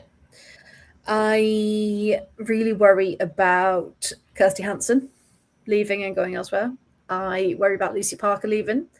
There were some rumours that she was going to go, and there was a conversation about, if you want minutes at, let's say, an international position, then stay, essentially. So yeah, I think there's a lot of people on the fence about whether they're going to stay or not. It's the same. Do we all remember when Hannah Hampton kind of came out and said there were issues at Villa? It's the same kind of thing there. So if they pushed Hampton out a few years ago, they're still there. So presumably, if it's the same as that, we can expect the Susie Rack hit piece on more players coming out. I really hope not. The absolutely fabricated hit piece. Yeah, that didn't exist. I do agree. It'll be interesting next week. I'm looking forward to it next week, because Villa and Spurs, in theory, should be 2 teams at a similar level of investment and pushing and trying to get forward. And it'll be interesting to see a comparison, given the way Spurs have been pushing, and Villa have made token splashy investments, but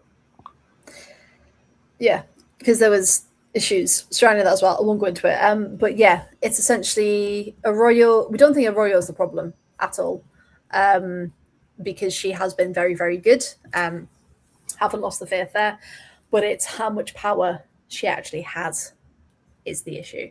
Can we keep Natalie Arroyo purely for her press conferences? Did anyone see the? Yes, I do. Right. She said Ellie Roebuck had a niggle instead of a niggle. I just, in my brain, went, oh, she's got an eagle, as in like an eagle. So yeah, I just love her. And she's pretty honest as well. Well, it was the clip when she was asked about Villa defending set piece, and it's like, every night I think about this, and every night I wake up thinking I have a fucking monster under my bed. That's such a wonderful way to describe being worried about your team's defending of set pieces. I know. Well, if we look at how many goals were conceded over set pieces last couple of weeks, you can see why. So yeah, I mean, Liverpool, completely different team. West Ham shown what they've got. We also had Man United, of course. I did try and watch that Leicester game, but I was bored. Stiff. And I do apologise. It's not exciting. I felt sorry for Leicester because Mouchon had a goal. Alicia Lehmann is playing some very, very positive football. And again, that gets forgotten as well because of everything surrounding her. But she does drive forward. And I think the second United goal, I remember watching the highlights, and I'm sure Leicester kind of stopped because they were expecting a foul to be given. I think it was on Tierney right at the end, and they just kind of let Turland walk it in the back of the net, which he can never do, of course. Play to your whistle. So yeah, that was an odd one. But again, United are getting the 3 points. Having to watch Mark Skinner coach is like it's a crime, isn't it? It's genuinely.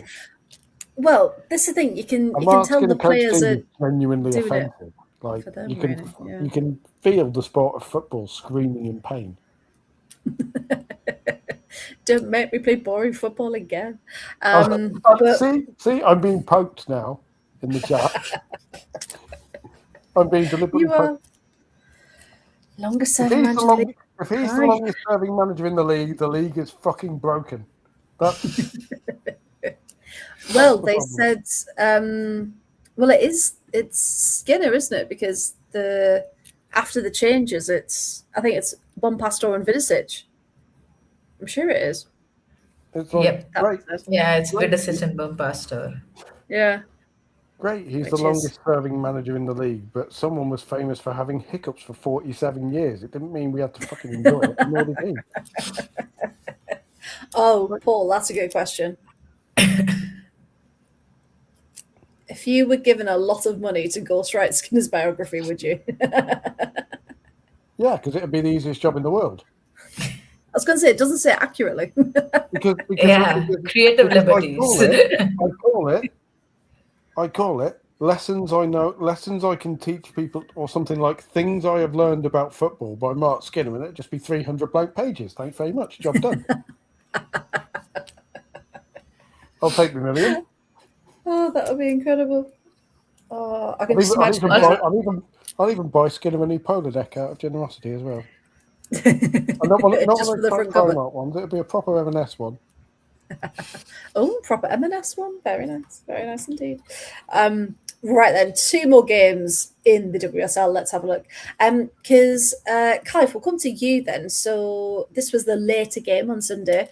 Chelsea did end up winning 2-0 over Spurs. How important was that to get back to winning ways, considering everything that was imploding around the club at the time? And what were your thoughts on the match, please? Yeah, I mean, it was an important win. I felt very worried that Chelsea would potentially draw or lose this game because of it just felt like there was a lot of things going on, and we know that the players are like chronically online as well. As much as they say, "Oh, we cut out the noise," I'm sure all of them have burners and stuff that they use to keep track of things. So, yeah, I mean, overall confidence wasn't great, and it showed in the performance as well. And I think in this game, I mean, it's not like it wasn't exposed previously, but in this game, yet again, I think in the first 40 minutes or so, until Kira Walsh scores that goal, I feel like Chelsea just looked so poor in transition. It's this massive issue. I don't know. Like, something like this, you can't just blame the pace of your back line, because obviously counterattacks are always going to be there. So how is your midfield set up to combat that is a question. And I mean, Spurs could have been a couple of goals up at halftime, and Olivia Holt, I mean, what a player, by the way. Olivia Holt, just somebody who just wants to drive forward with the ball at her feet, is very, very keen to beat players, and also has a really good long range shot, and she hits the crossbar. And you'd think that would be like a wake up call for Chelsea, but absolutely not. Chelsea concede 2 or 3 more chances. But of course, Spurs don't actually score a goal. So then obviously the moment, like, you can tell the pressure, right? Like, the moment Kira Walsh's goal goes in, like, the players are celebrating, and Sonia Bompasser is celebrating like I've never seen her celebrate. She's very well, when it comes to goal, she's very zen on the touchline, and and she was celebrating hard. So, like, you could tell the pressure that was on the entire team, and that's fair enough. Like, that happens. But I mean, second half it was pretty much all Chelsea. So second half performance was better, but then the issue is, again, Spurs were not pressing Chelsea well enough. The issue is when Chelsea are put under pressure, they're not able to respond to that. And I'm really, really uh, kind of looking forward to the Liverpool game because of this reason. Because Liverpool are pressing extremely well. Like, like from like the very first match of the season, you could tell what Gareth Taylor wanted to do. But he didn't necessarily have the personnel to do it. And now he has, with somebody like a Yeah. Slag and O'Sullivan behind, and Kerry Holland is coming into some really good form. Bergstrom looks good. So, and Nagano looks good amongst, like, with all these players around her. Mm. So, I'm really curious to see uh, how Chelsea respond to the pressure that Liverpool are going to put on them, because against Spurs it did not look good. Second half Spurs just sort of just crumbled a little bit, I would say. And of course Chelsea kind of get like an earlyish goal, 52 minutes. So that's a 2-0 lead, and then it just takes a wind out of them a little bit, out of Spurs. But yeah, I'm really, really looking forward to seeing the Liverpool game, especially because the last time Chelsea played Liverpool, it was like a 9-1 loss for Liverpool. So they're gonna want to come out and make a statement. Yeah. So yeah, but terrible first half, better second half. That's all, and a good finish from Thompson. And Nuskin was a player of the match. Nuskin started. Wow. Who'd have thought it, eh? Actually start her and get her playing, and then look what happens. Yeah, look what happens. Yeah, because Chelsea now in third, 9 points behind City. United sitting in second, 1 point ahead of Chelsea. So even there, you've still got City clearly out in front, 8 point gap between them and United. Then it's 1 point between United, Chelsea, Arsenal. So again, for those Champions League places, it's literally it still could be anyone's, couldn't it? I honestly Which is think really exciting. Arsenal are going to finish second because they've played Okay. United, Chelsea as well as City now. Uh, Mm. so I mean, I'm not like Arsenal. Arsenal are one of those teams that kind of drop points randomly here and there, but I still feel like if they keep their heads, they'll finish second. So I think it's going to be between United and Chelsea for that third spot. And who'd have thought would be saying that, eh? But as a neutral, that's quite nice because it's different. And it's someone else fighting over the places. I mean, you've got to hats off to Couture there. I still think we can win the league. You know what, mate? You know what? Time will tell. Time will tell if things go horribly wrong. Because of course we've got the Asia Cup coming up. Quite a few teams though. Everton are going to be heavily hit with that. But can I ask? I saw bits in the chat. We were talking to Chloe about it, and actually a couple of people who they thought would have been called up haven't. Maybe. Yeah, I so kind of maybe skimmed it's it. I think Philippines as well as Japan. I think it's a long list. It's not the Mm, final squad, but for Philippines, I don't think Mas Pacheco has been named in the squad. And for yeah, Japan, Honoka Hayashi as well as uh, Yuka Momiki have not been named in the squad. That's that's I mean, interesting. what I've seen on like the ESPN website. That's what I've been trying to keep track. Okay. So yeah. That's really interesting because I know Maz went out initially to be with the training squad because she didn't have a passport yet. And then it seems like there's been quite a few camps now where she still hasn't been called up. So you Yeah. wonder, is it still a visa issue? Is it still a passport? Is it, is it something on that end? Because she is playing for Everton Yeah. and getting minutes in. So watch this space. But of course, one final game to talk about then this weekend. It was City's winning run coming to an end, and just by a single goal from Arsenal. Olivia Smith, of course, to end City's winning streak. Well, question to both of you: were you both surprised that Arsenal did win that one? Yes, because they should have been down to 10 players. Well, here we go. I was going to say, Kai, you shook your head. Paul, you said. So let's go with it. So, Paul, for people who may not have watched it, then why should they have been down to 10? I mean, because there should have been a blatant red card that for some reason wasn't given. When Lauren And for Hemp those was who didn't watch, when Lauren Hemp was through on goal, oh, that yeah, Yeah. I remember. Clean. Was that Caldente?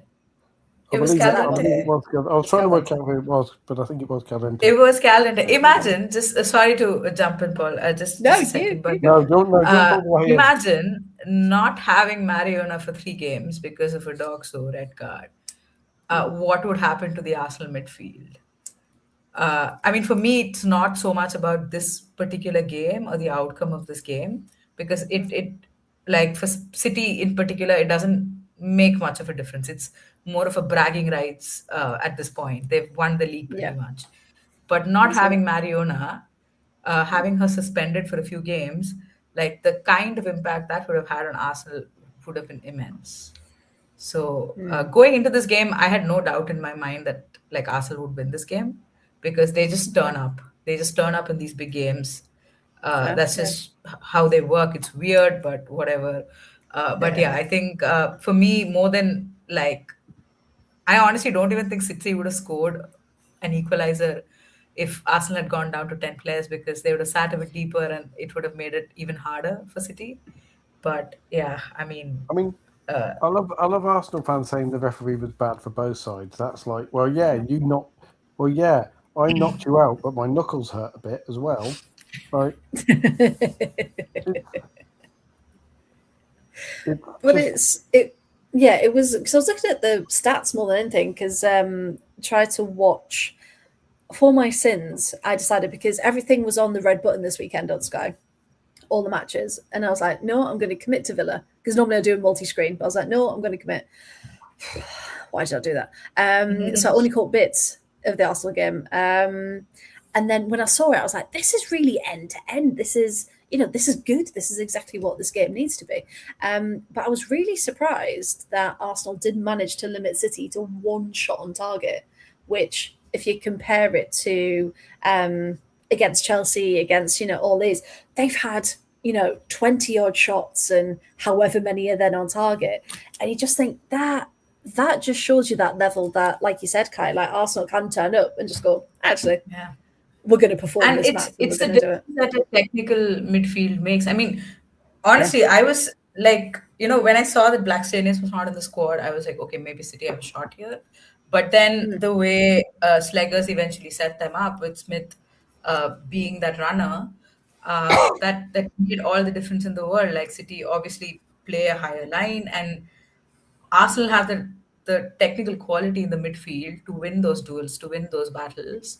And that through ball from Mariona for Olivia Smith was beautiful. That's what Chelsea were trying to do with Thompson against Man City. Like, they played Thompson up front, and that's what they wanted to do. But no quality or on the day, or even like in player profiles to actually execute that. So I mean, props to Rene Slegers as well as the players, because I thought it was like Man City's XG was like 0.38 or something, 0.39, which is a joke for a full 90. It's crazy. It doesn't reflect what they have been doing. Brian.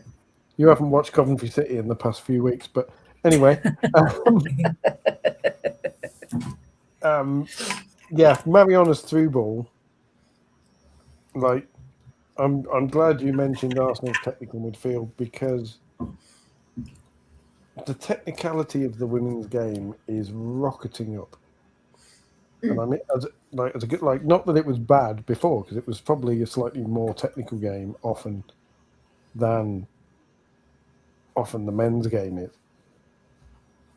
But the technicality of Arsenal's midfield, like, this is where we need to start doing the thing where the assists are as good as the goals, and we need to start giving points for assists.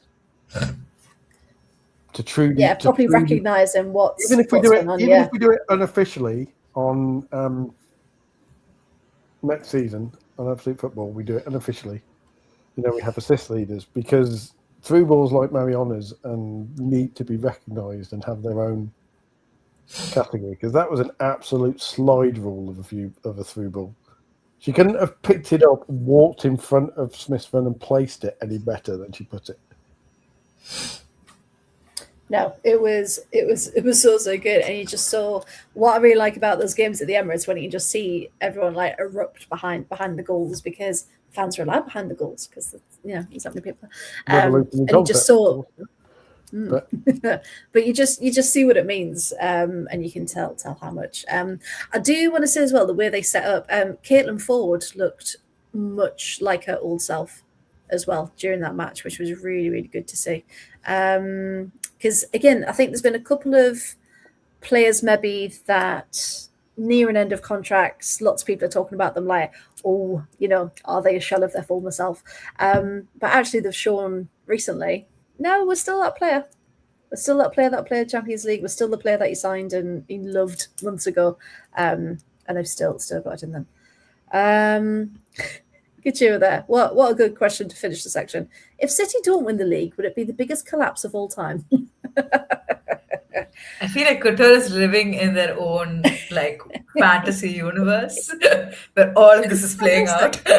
It's a good place to be. It really is. I mean, if they somehow manage to throw away an 8-point lead after 15 games have been played, then it'd be impressive more than anything if they did manage to throw that would away. be more impressive. Exactly. Yeah.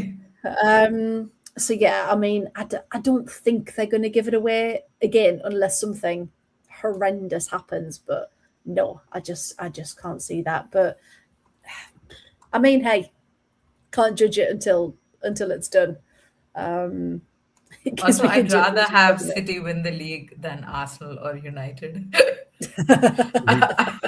Spoke like a true Chelsea fan. Yeah. None of those two. This is my only sanction for who else can win the league. But yeah, it was goals are plenty, but unfortunately not for Villa at the weekend. So yeah, but let's talk predictions then for the weekend coming up, and then Kai, we will let you go to bed. So let's have a look. Let's see if I've got the right fixtures. Yeah, they're right. There we go. So we have got on Friday the 13th. Oh, unlucky for some. It is, have I put them the right way around? Yes, I have. It is Manchester City versus Leicester City. Now,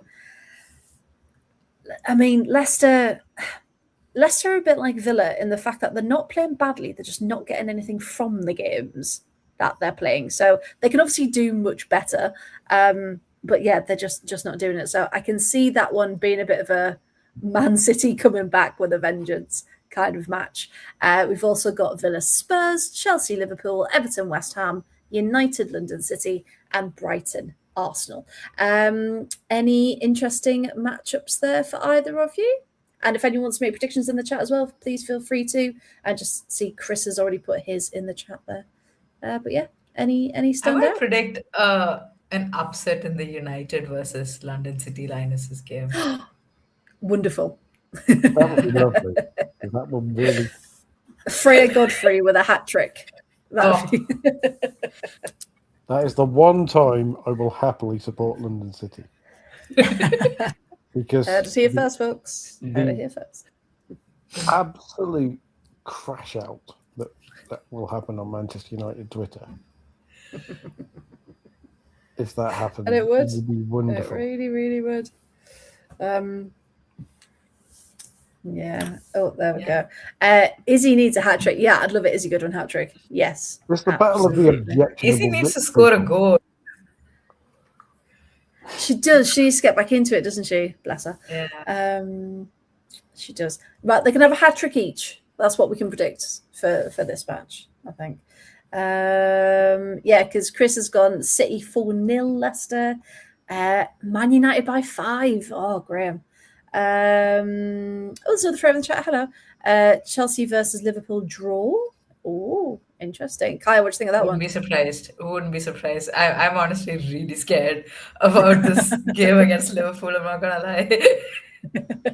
I hope Everton can continue their run at Goodison Park and it's not flash in the pan. Yeah, I hope so. And also, I think a win will see them as safe. Yeah. Can we? Can we say safe? Say safe at this point? Is there not too much wiggle room?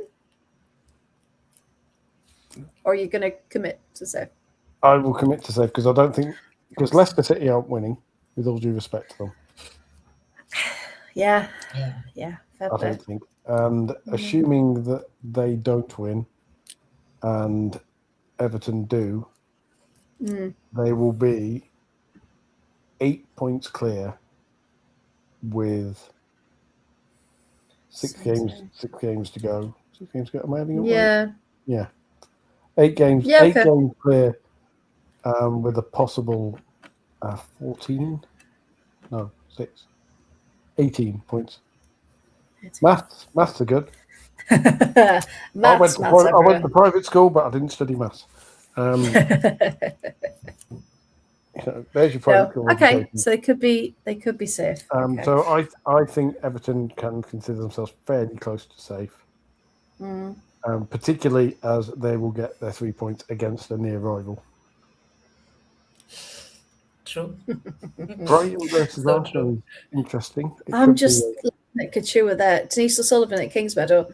Whose side are you on, Couture? I thought you were Chelsea a second ago.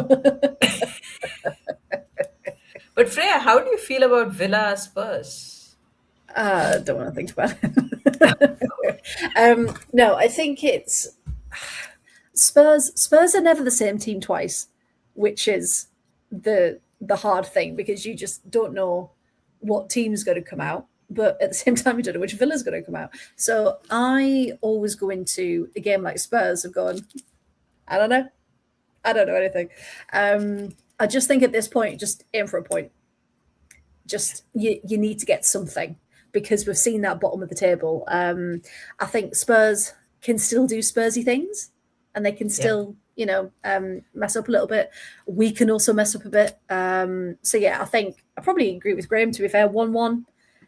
Because we really aren't scoring. Defence is usually pretty good, apart from set pieces. So if they just keep hammering us with set pieces, they're going to win like 7-0. But hopefully we've tightened up on that now. But yeah, I'm not confident with anything at the minute, to be honest. So yeah, I think a draw is the best they can hope for, to be honest. Watch it be 0-0. Watch it be like nothing happens. I hope it's not 0-0 because we're travelling. I hope there are goals. For your Valentine's Day game, 4-3 there should be goals. Okay, well, a royal bounce back Hansen. It's nothing to do with Natalia. It's the players that are the issue. Hansen brace. Hansen hat trick. She deserves it. With a Miri Taylor smashed into the back of the net. I can see because that. Because Villa need the points more. 4-3 Villa. 4-3. Oh, proper ding dong. Let's do that. Yes. To make the slightly unsettling mascots in the family's family. Yeah, and in that 4-3, Spurs have gone 3-0 up, and then Villa have gone, oh, hang on, we can play as well, and I just come back into it. And get 4 back. Yeah, I think so. Brighton, Arsenal. I mean, Arsenal probably going to win that one. Brighton need to pull their finger out, don't they? And really try and fight for a bit more. Graham's gone for another draw there. Brighton 1, Arsenal 1. Everton 0-0. West Ham. Oh. So yeah, it's really interesting to see everyone's predictions because they're all so also different. But yeah, whereas Chris has gone 4-2 Arsenal Brighton. So we'll see. We shall see this weekend, won't we? But yes, right. Let's wrap up the WSL there then. Kai, it's been lovely to have you, as always. Are there any final words of wisdom you wanted to part before you go? No. You're like, no, I feel like get I've me to bed. spoken too much Let me go. Today. Never too much, never. But yes, we appreciate you as always. Thank you very much. And hopefully see you very soon. Enjoy your sleep. Yep. Good night. Thanks for having me, guys. Okay. Anytime. So there we go. And then there were two. Paolo. So let's have a look. WSL2, best league in the world. I did just want to say before we get into WSL2, did we all see the very loud announcement from Wolves that they have submitted their paperwork so that if they do get promoted, everything's in place? So it's nice to see. Nice to see they've taken on board and learnt from their mistakes. So well done to Wolves. Right then, I'm going to put my graphics up and hope I've got the right graphics for this one. Let's have a look. Yes, that looks about right. Okay. So unfortunately, we've only got 1, 2, 3, 4, 5 games to talk through, and the highlights from those because Sunderland, darn Sunderland, they were due to host Sheffield United. Was meant to be at the Stadium of Light, and then there was urgent emergency maintenance, so it was moved to Eppleton. And as we all know, the rain has not stopped. And despite everyone you sure it's going to be on? Yep, game's going to be on. Here's the starting 11. Here's the squad list. Here's everything. Can't wait to see your arrival videos. We regret to inform you that tonight's game has been postponed. And you're like, there's fans at the stadium. What are you doing? So apologies to any, to the Sheffield fans that were arriving at Eppleton. And they started to tell people that the game was off a long time before they posted it on social media, which I also thought was quite bad as well. But yeah, Paul, I mean, they had to have known that match was not playable, right? Yeah, it was a mess. It was absolute mess. I appreciate the desperation to get games on, but yeah, that was a mess. No, it's just. And you could have. It happens. No. It happens too often in women's. It does. Football. It really does, and you think, yes, we can't control the weather. Yes, we live in England, and it's always going to be, really hit and miss what the weather is. But at least have something in place where someone is able to make that decision more than 50 minutes before kickoff of actually it's been starting down all week. The grass is in no shape to host this game. How about we don't let Sheffield travel up from Sheffield and actually just postpone it for later? And I know we don't want to get to a point in the table where you've got loads of games because loads have been called off. But at the end of the day, if it's not safe to play on, why waste people's time? Chris said, what happened at the Stadium of Light? We don't know. It said emergency maintenance. From those who were there, who watched the men's match, they said the pitch didn't look great. So I don't know if it was the pitch needed something. It's those damn women playing on it twice. Those darn women. I know. Yeah, all the people kicking off at the Emirates as well. It's just awful. And also not true as well. So we don't actually know, Chris, unless something's been released. But yeah, it was just cited as emergency maintenance or something like that. But people thought it might have been the pitch and the state of the pitch. So yeah, poo at Eppleton, which as people who've been or have heard about is just it's Eppleton. It's just a ground. There's no protection. There's no nothing. So yeah, that had been battered by the weather, and was also not fit to play. It's not BBC Athletic. Ooh, sorry, Sam. You don't know, man. You weren't there. In hell. So yeah, it's just a very, very bizarre situation. And again, Charlotte from the Highway Pods also posted a really good article about that postponement as well. She makes a habit of writing those, doesn't she? She does. She's very good. She is very good. You should go and follow her. She's Kirby Hazard on Twitter. Go and follow her if you'd like. Yes, go give her a follow. She's very, very good. So yeah, and it was bizarre, and it was a lack of communication from the club as well, which wasn't great. But also, I think Mel Ray said they could only get in at a certain time, so they could only do a pitch inspection at a certain time or something like that. And it just makes you think, well, again, you still knew because you were still subject to that weather. So yes, unfortunately, another game Sunderland now have in hand. And I'm just going to check I've got the right table for these. I'm sure I had. There were lots of 2-1s this weekend.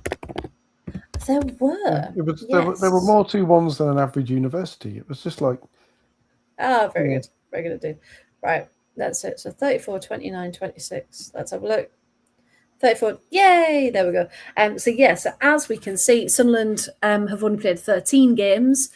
So they've still got 2 games in hand, but still in 8th with 2 games in hand. So not the end of the world there.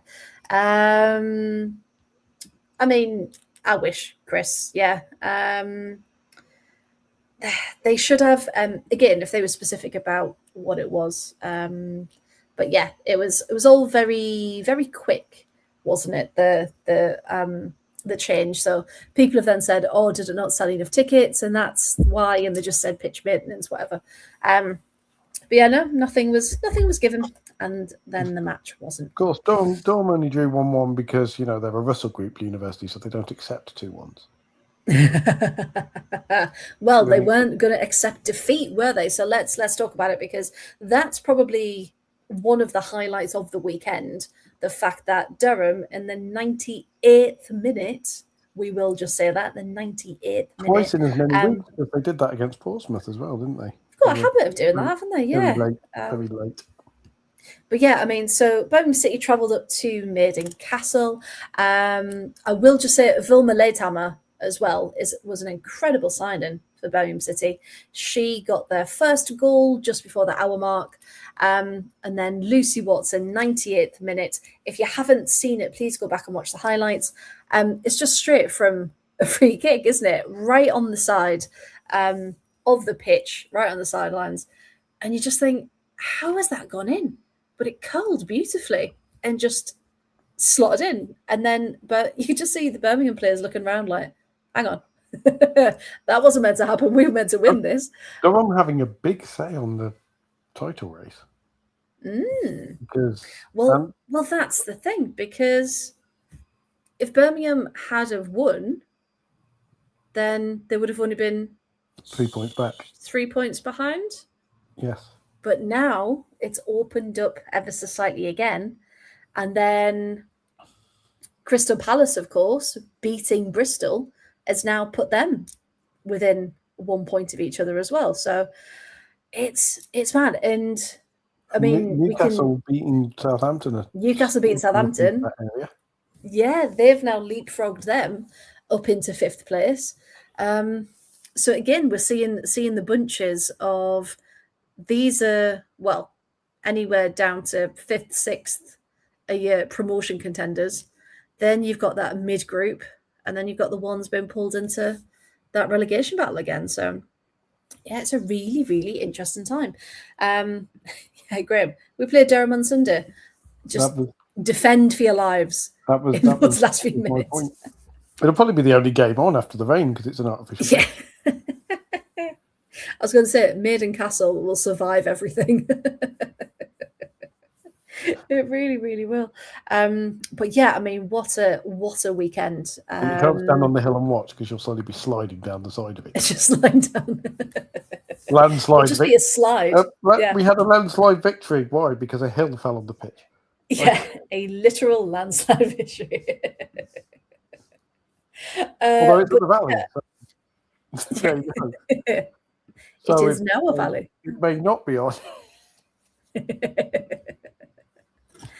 that the valley? Hey. 2 in Maiden Castle. Of course you did. I bet you'd take the same result in the home leg as well, with the way Durham are playing at the moment. I was going to say, yeah. It could be a close one, that one. I reckon so. Yeah, because I mean, you look at Durham Row is tricky, aren't they? So they can definitely grind out a point, as we can see from this weekend. Yeah, Portsmouth have got a long journey to Newcastle on Sunday. We're gonna get to the games, don't you worry. I mean, Gateshead. Yes, exactly. The sun will rise, the sun will set, and Charlton will win in the WSL too. Well, should we talk about Charlton and their win? I know Graham's been very excited for this moment because what an afternoon for Lucy Fitzgerald. Scored both goals quite happily, and had a whale of a good time. So for this one, watching the highlights, I will just say Forest put up a 15-minute highlight reel from this match. So it was quite nice. It's quite nice to watch the 15 minutes.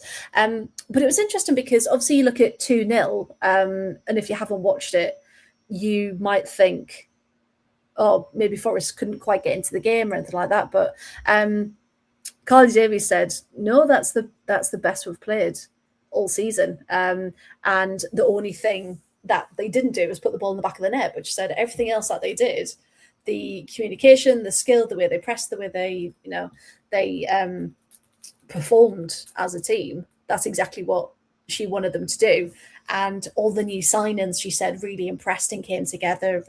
And I will say, though, if people haven't watched Joy Omewa yet, she is a force to be reckoned with up front.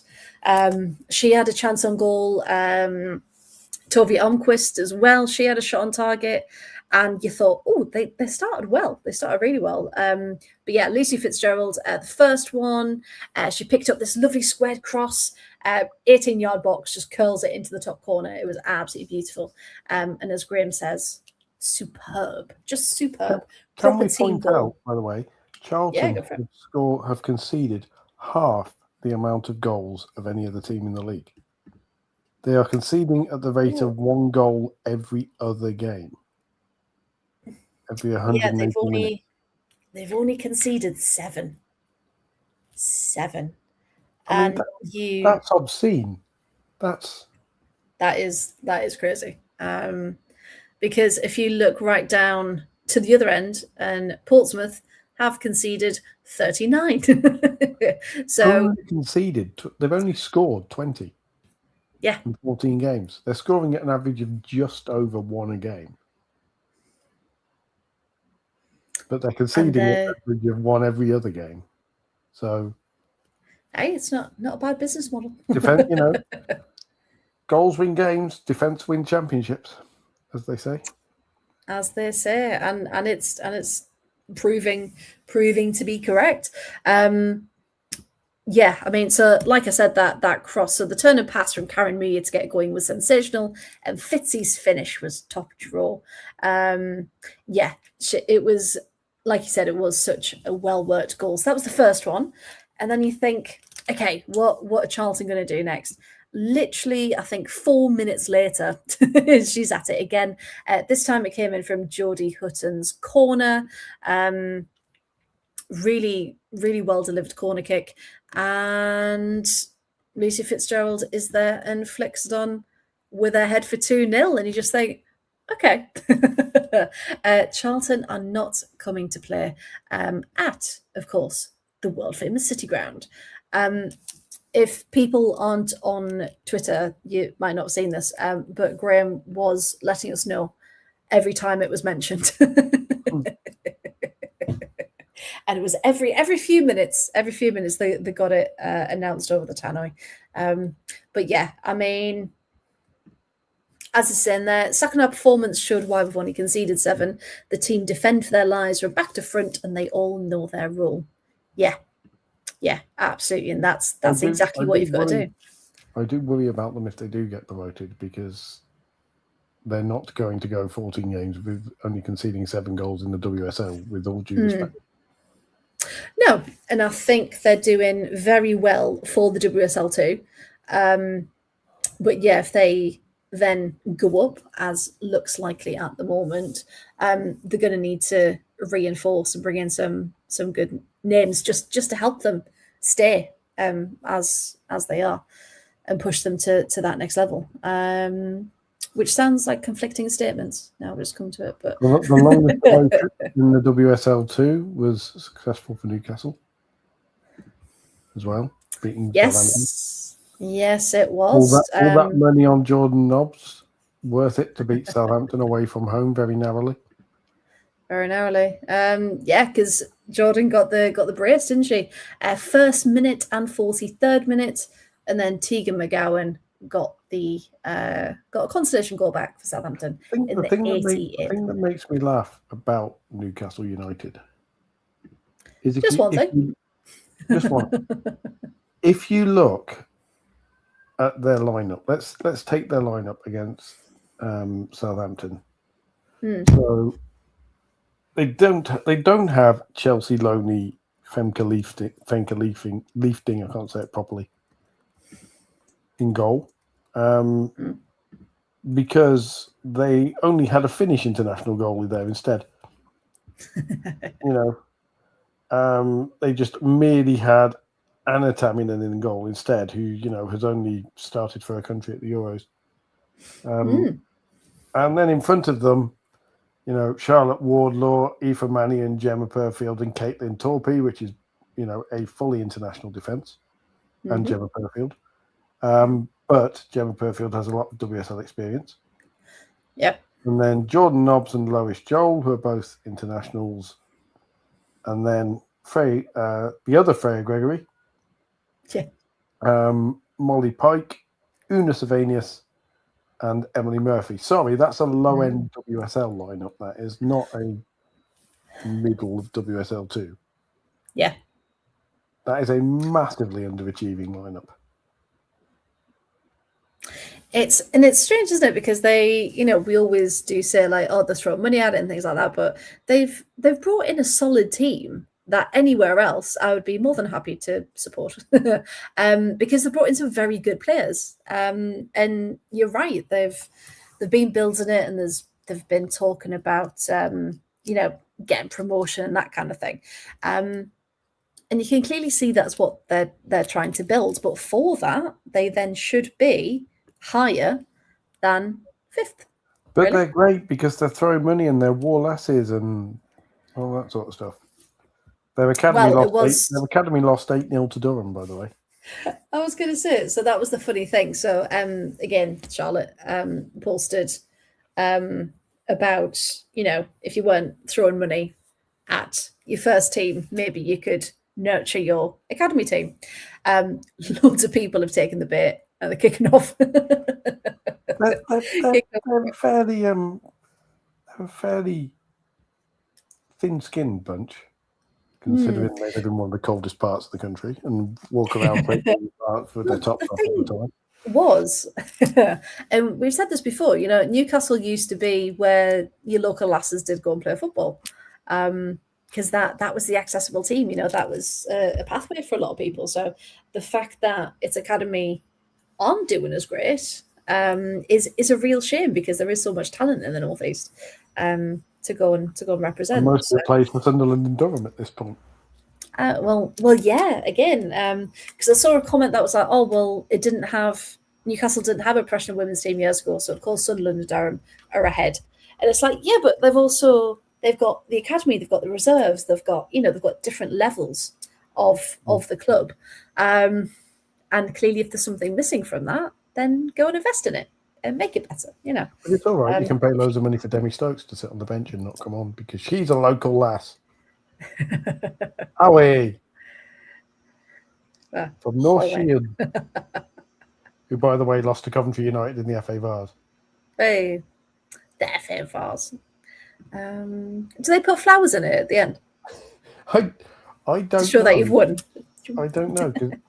The FA Vars is the non-league FA Cup, basically. I'm sure you knew this. I was putting it out there for anyone who wasn't. No, it's good to be reminded, yeah. Familiar with the arse end of English football. Oh, the FA Vars. Yes, but as Chris has pointed out as well, obviously we talk about next week what's coming up for predictions-wise. But then, of course, it's international break, which will then feel like longer for the WSL2. And then, of course, it's FA Cup the weekend after, then international break. So, yeah, it's going to be about a month of break for some players who aren't at their respective international clubs. What are we going to talk about for a month? I'm sure we'll there's this guy who manages a certain team playing in red. Oh, we could fill weeks of material on that. in all seriousness, we can mention the other 2-1. Portsmouth v Ipswich, 6 pointers. I was going to say that's the one that we said last week, didn't we? That's going to be crucial for I think we this mentioned relegation battle. This is the last one, isn't it? Yeah, mentioned all the others. Yeah, I mentioned all of them. Yeah, it's just that one. Because Ipswich, again, we talk about them. They've been recruiting very positively. Portsmouth have also brought a few in.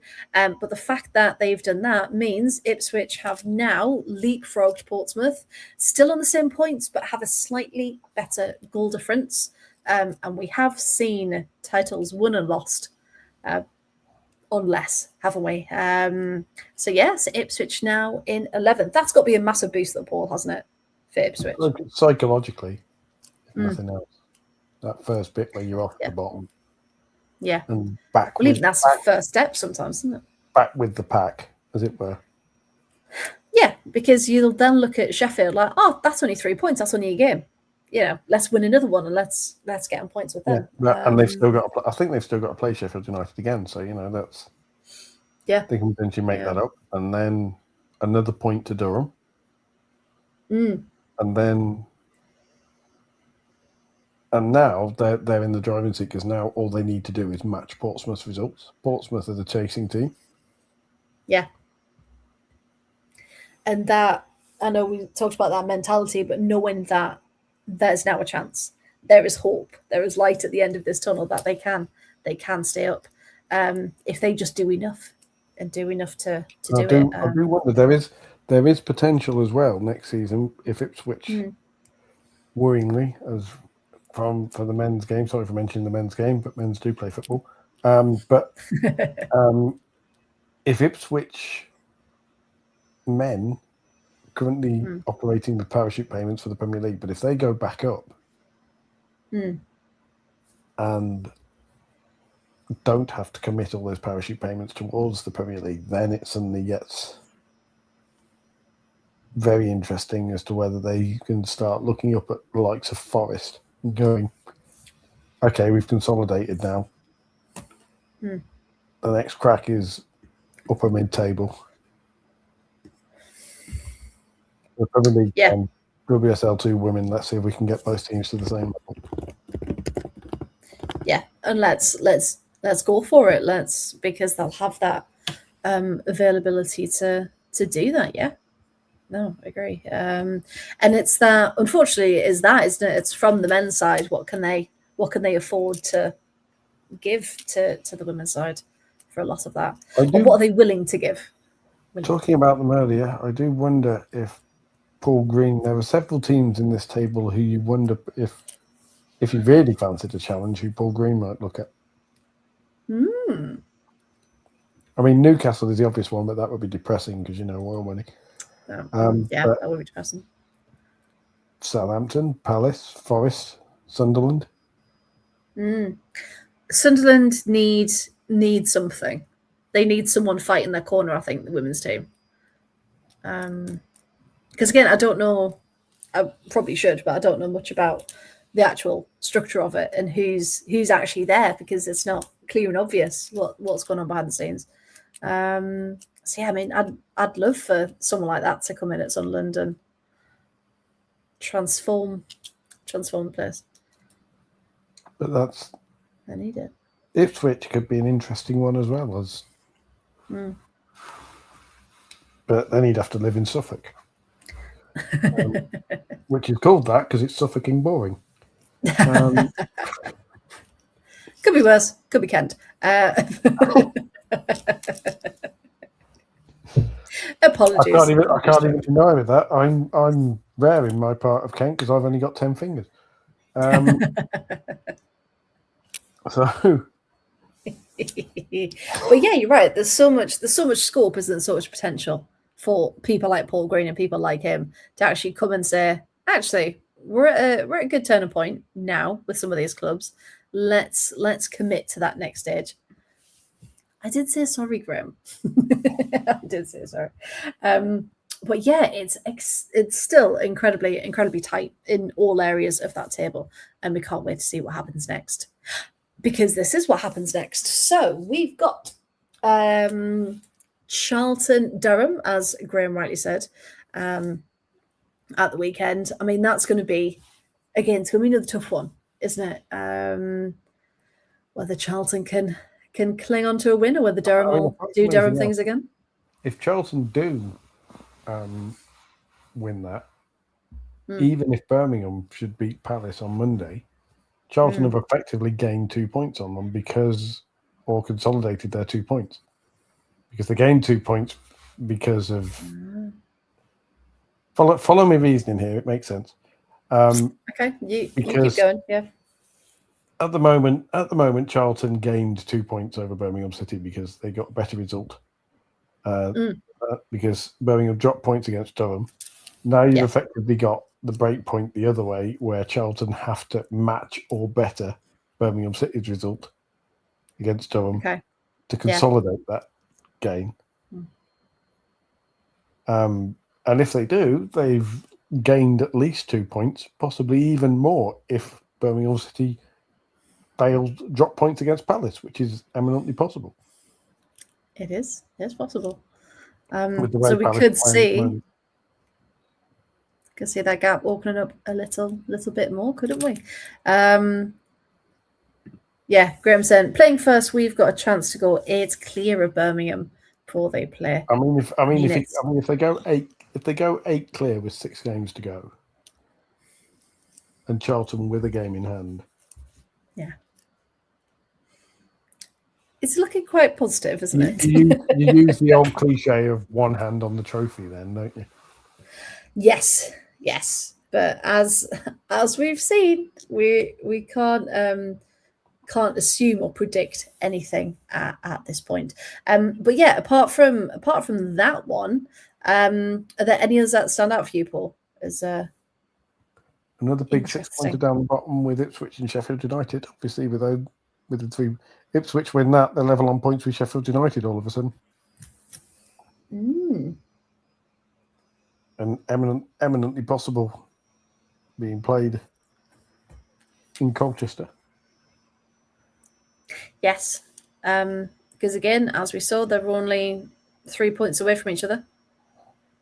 And then suddenly Ipswich are, unless they have a massive win, still 11th, but level on points with Sheffield United. Potentially 1 point behind Durham, who, if Durham have lost to Charlton, everything is gone.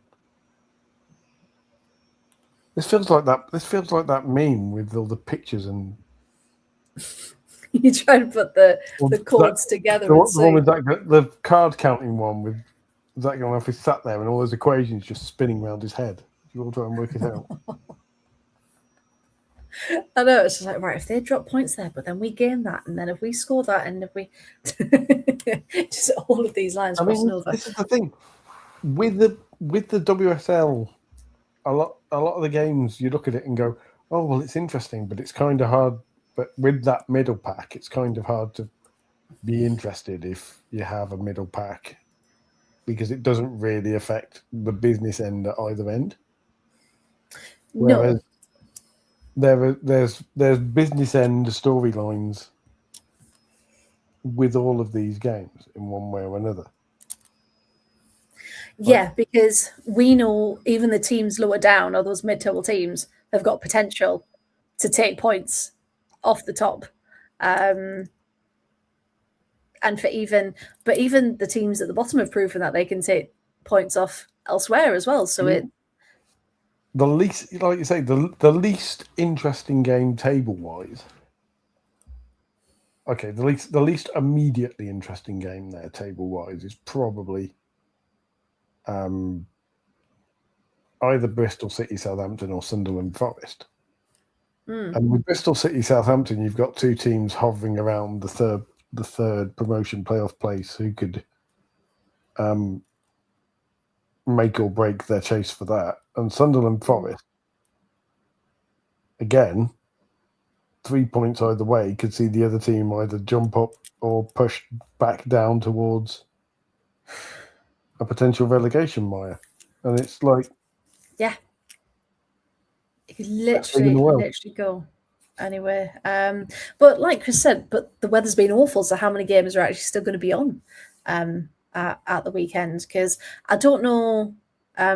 Because I feel like I live in the middle of nowhere, so I don't know how much it reflects the rest of the country, but it just feels like, because we've got loads of fields around here where we take the dog, and it just feels like it's never going to dry out, and it just feels like it's always going to be a bog forevermore. It has. I saw somewhere that it has rained every day this year in Britain, somewhere. Yeah, I think Graham might have mentioned that earlier. Because just looking here, so 3, 4. I mean, the temperatures are meant to drop again. Yay, fun for the weekend. Oh, don't say snow. That's ridiculous. No, it's not going to snow. -1, -2 on Saturday. What is happening on Saturday? What is going on there? This is one of the rare benefits of being literally as close to the middle of the country as it's possible to get. Like, the very centre of England is about 3 miles up the road. So yeah, there's a warning for snow and ice up until tomorrow. I mean, apparently we're going to go down to -1 and -2 on Friday and Saturday, and then back up to. But why? What is happening with this weather? But yeah, it's just, it's awful, isn't it? Yeah, it's a very chilly yellow warning. Awful. Well, I hope as many matches can stay on as possible, but if they can't, just tell us in time. Tell us in enough time so you don't have to make unnecessary journeys. It's going to get very crowded in late March. Well, that's the thing, isn't it? Very busy April. Very busy indeed. Yeah, no international breaks for some teams. Just play it all the way through. But yeah, you can never tell in the WSL2 what is going to happen, and that's the way we like it.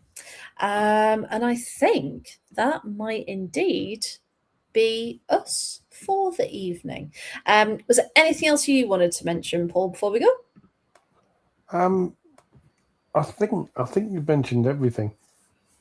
I was briefly going to point out the mention that WSL teams are apparently closely monitoring malicious use of AI on X now, because they're starting to see people using AI to do weird things about players, and it's actually becoming an issue. There was an Athletic article on it, and apparently, particularly when Spurs signed Matilda Neal, then there were lots of people trying to use Twitter's AI to create. Why do people do this? It's just horrendous at the highest level. And we also, because we were going to mention Serie A Femenino, weren't we? And we should probably mention the weirdness, possibly the most ill-judged marketing, money-raising choices by a women's football team of all time, which is let's auction off match-worn kit, including the shorts. Oh God, yeah. Team. You know what though? I've been on match-worn shirts quite a few times, and I've never seen the shorts. So that must be a new thing, is it? I mean, apparently you can buy them for men, which I kind of get, because memorabilia. You know, people buy boots, shin pads, all sorts of things. Yeah. So I can understand that. And I can understand what really made me laugh is apparently all of this is as part of a Protect Women and Girls from Abuse initiative. It's trying to raise money from that. And so AS Roma have decided that what they'll do is they will, hold on, I'm going to cough. Is they will market off all the match-worn shirts, fair enough, but also all the match-worn shorts. And this was a kit collector, a female kit collector, on English football Twitter, and it was pointed out that Alaya Pilgrim's shorts were going for double the price of the match-worn shirts, and all the the worst bit were all the comments of men going, "Google Alaya Pilgrim." Oh yeah, we can see why. To be fair, and it's like,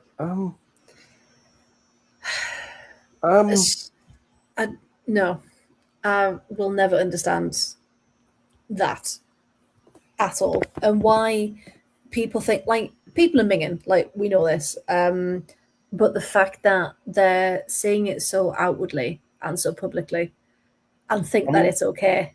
I mean, the really icky thing was the people who found it very, very funny that up around 600 quid with Judy Galley shorts, match worn shorts. Judy Galley is 17. And the absolute level of and implications of that, particularly with stuff that's in the news at the moment, just make and people proudly going, "Oh, come." Men thinking they're funny with can we guarantee they're not washed and all that stuff? It's like, sorry. But it's just, it's like in no way is that funny, regardless of what you put in your private group chats. It's disgusting. I mean, if you make that joke in your private group chats and the other men in that group chat aren't turning around and going, dude, if people are laughing along with you, then that's a massive possibility. Most of these people, are grown. They're not teenagers of a similar age. They're grown. Yeah, they're not like silly boys who don't really know what they're saying. Or lads in their early 20s. These are grown men, possibly with families themselves, making jokes like this. The bounce, and it's like, wow. But of course, the big question: why does technology enable people to do it? And it's that thing of AI, isn't it? People use it for good, but they also use it for horrendous purposes as well. And there's no filter. We have lost one of our fine Absolute Ball Pod members from Twitter only. Before anybody panics, don't worry. Just from Twitter. Dan has basically said, "No, I'm done with this." Yeah, it's too much of a cesspit. I'm out. Too much of a cesspit. And I don't blame him. It's one of those things where I think, because we have discussed it in the group chat of does Absolute Football Pod as a podcast want to stay on Twitter? What do we do if it all goes to move to Blue Sky? But the trouble is that's still where everybody promotes and gets their news, and that's until you have. And that's the annoying thing. Yeah, a lot of people I follow, especially clubs for news and things like that, a lot of them aren't on Blue Sky, or they're just on X and they're not on Instagram. And so I've got to keep it for that reason. But no, I will say to anyone who hasn't signed up to Blue Sky yet, it's just so much more relaxing. Just there's lots of photos of nature and birds and animals and sunsets, and people are just nice. Or they're promoting their book that they've just published. Or I haven't posted on them much, but I keep thinking I should go over there and post, but it's just having to duplicate everything. That's the problem. And that's the thing, You are allowed more characters on the so yeah. We got followed by Carla Ward on Blue Sky as well, just clang. Yes. Well, that's the thing. We do love Carla Ward. I do think she follows me actually. If that's what you mentioned. It's one of those vaguely freaky things where you reach the point where we just sit there and chat about football once a week, and then you look at and you realise, these people actually respect it, and with regards to football. Yeah. And that's the thing, isn't it? You just want to have a conversation, and if you do have differing opinions, then that's okay. Have a discussion about it, but it just turns into slanging matches and horrendous things, and you just think, why we're bothering when some people are just not going to change. What was the last game then of a ding dong though? To finish on, after we've said that, finish on something nice and talk about other leagues. Yes, I did. Did I talk about that at the beginning? Were you here? You mentioned it very briefly and said it was a bit of a ding dong, and that was about it. Oh, yes. Okay. I'll put my Serie A hat on. So it was a really good game. That's it. So Lazio now sit 5th in Serie A. Genoa are still 11th. They're on only 7 points. They haven't had the best season in the world. However, they did go ahead. They did open the scoring, and everyone again, a bit like Birmingham when Durham got the equaliser. Sorry. You were meant to score first. What's happening here? So they scored first. I'm going to have to get it up on live score because I was following along because DAZN, another little rant, didn't have any matches on Saturday. I think they had one. Did they have one French one on at like 8:00 at night? But the game I wanted to watch was on bloody Saturday. So it was. Hang on. So Ariana Acuti, 9 minutes, got the opener. And then Emma Martin got the equaliser. Lebian made it 2-1. Piemonte got her first of the afternoon, 40th minute. Ferrara for Genoa equalised in first half stoppage time. Got one back, to make it 3-2. So game on. And then Goldoni in the 53rd minute made it 4-2. And then Piemonte again in the 70th minute made it 5-2. So it was proper end-to-end stuff. Yellow cards are flying. And it sounds like a really, really fun one to watch. If I could have watched it. So, there's loads going on in Serie A, Liga FA. I know lots of people think Liga FA, look at Barcelona, look at the other teams. There's loads of drama going on.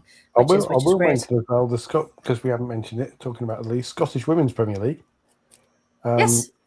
Is getting a bit tasty as we move towards the business end of the season, because at the top of the table, much as is happening in the men's game in Scotland, there are two teams that aren't Rangers or Celtic, because Glasgow City currently sit top, but chasing them are Hearts, who are having in both men's and women's. 3 points off the top, Hearts. And another 2 points for Rangers and Celtic, who are both level on 38.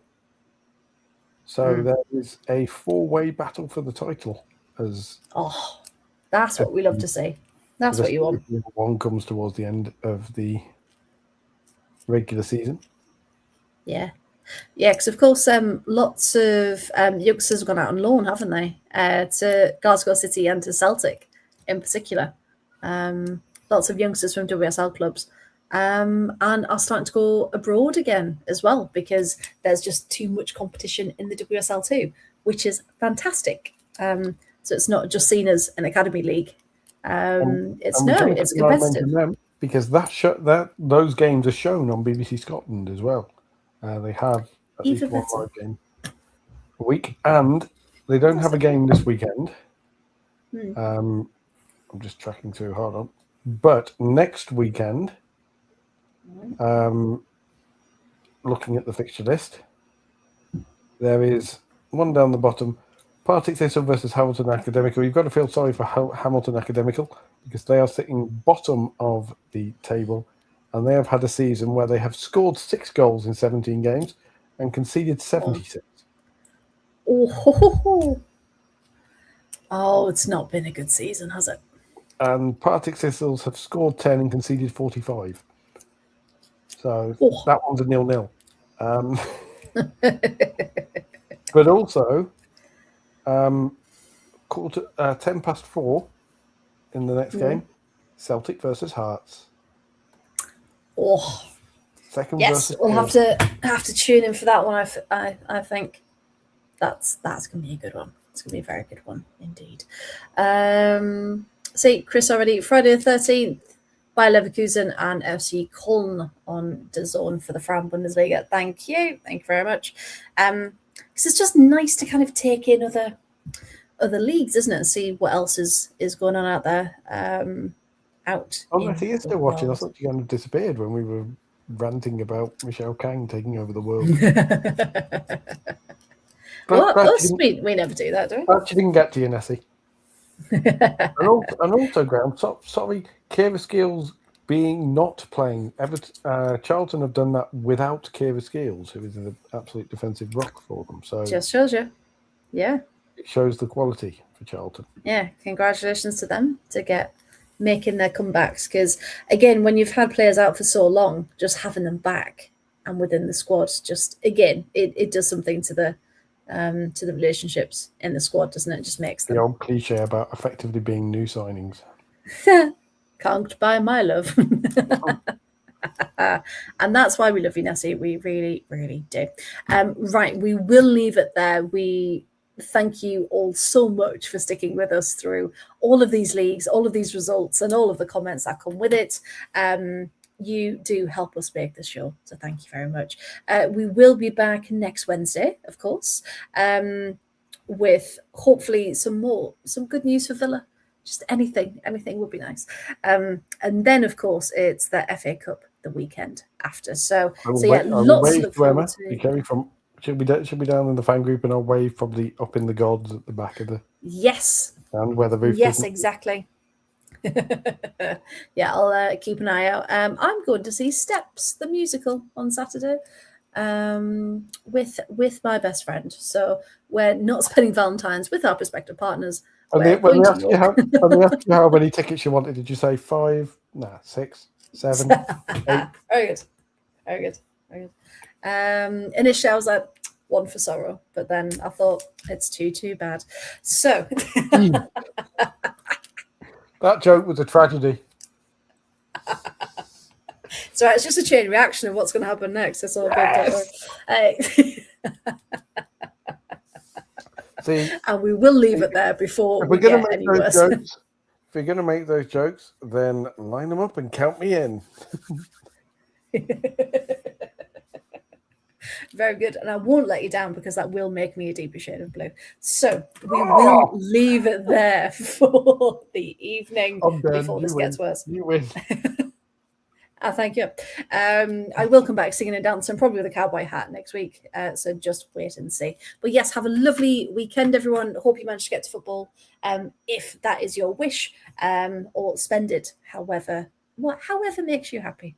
Is a good way to sign off. So yeah, so from me, Paul and Kai, good evening and good night, and we'll see you next week. Bye. Oh, wrong outro. Hang on. Bear with caller. Now we'll go. Goodbye.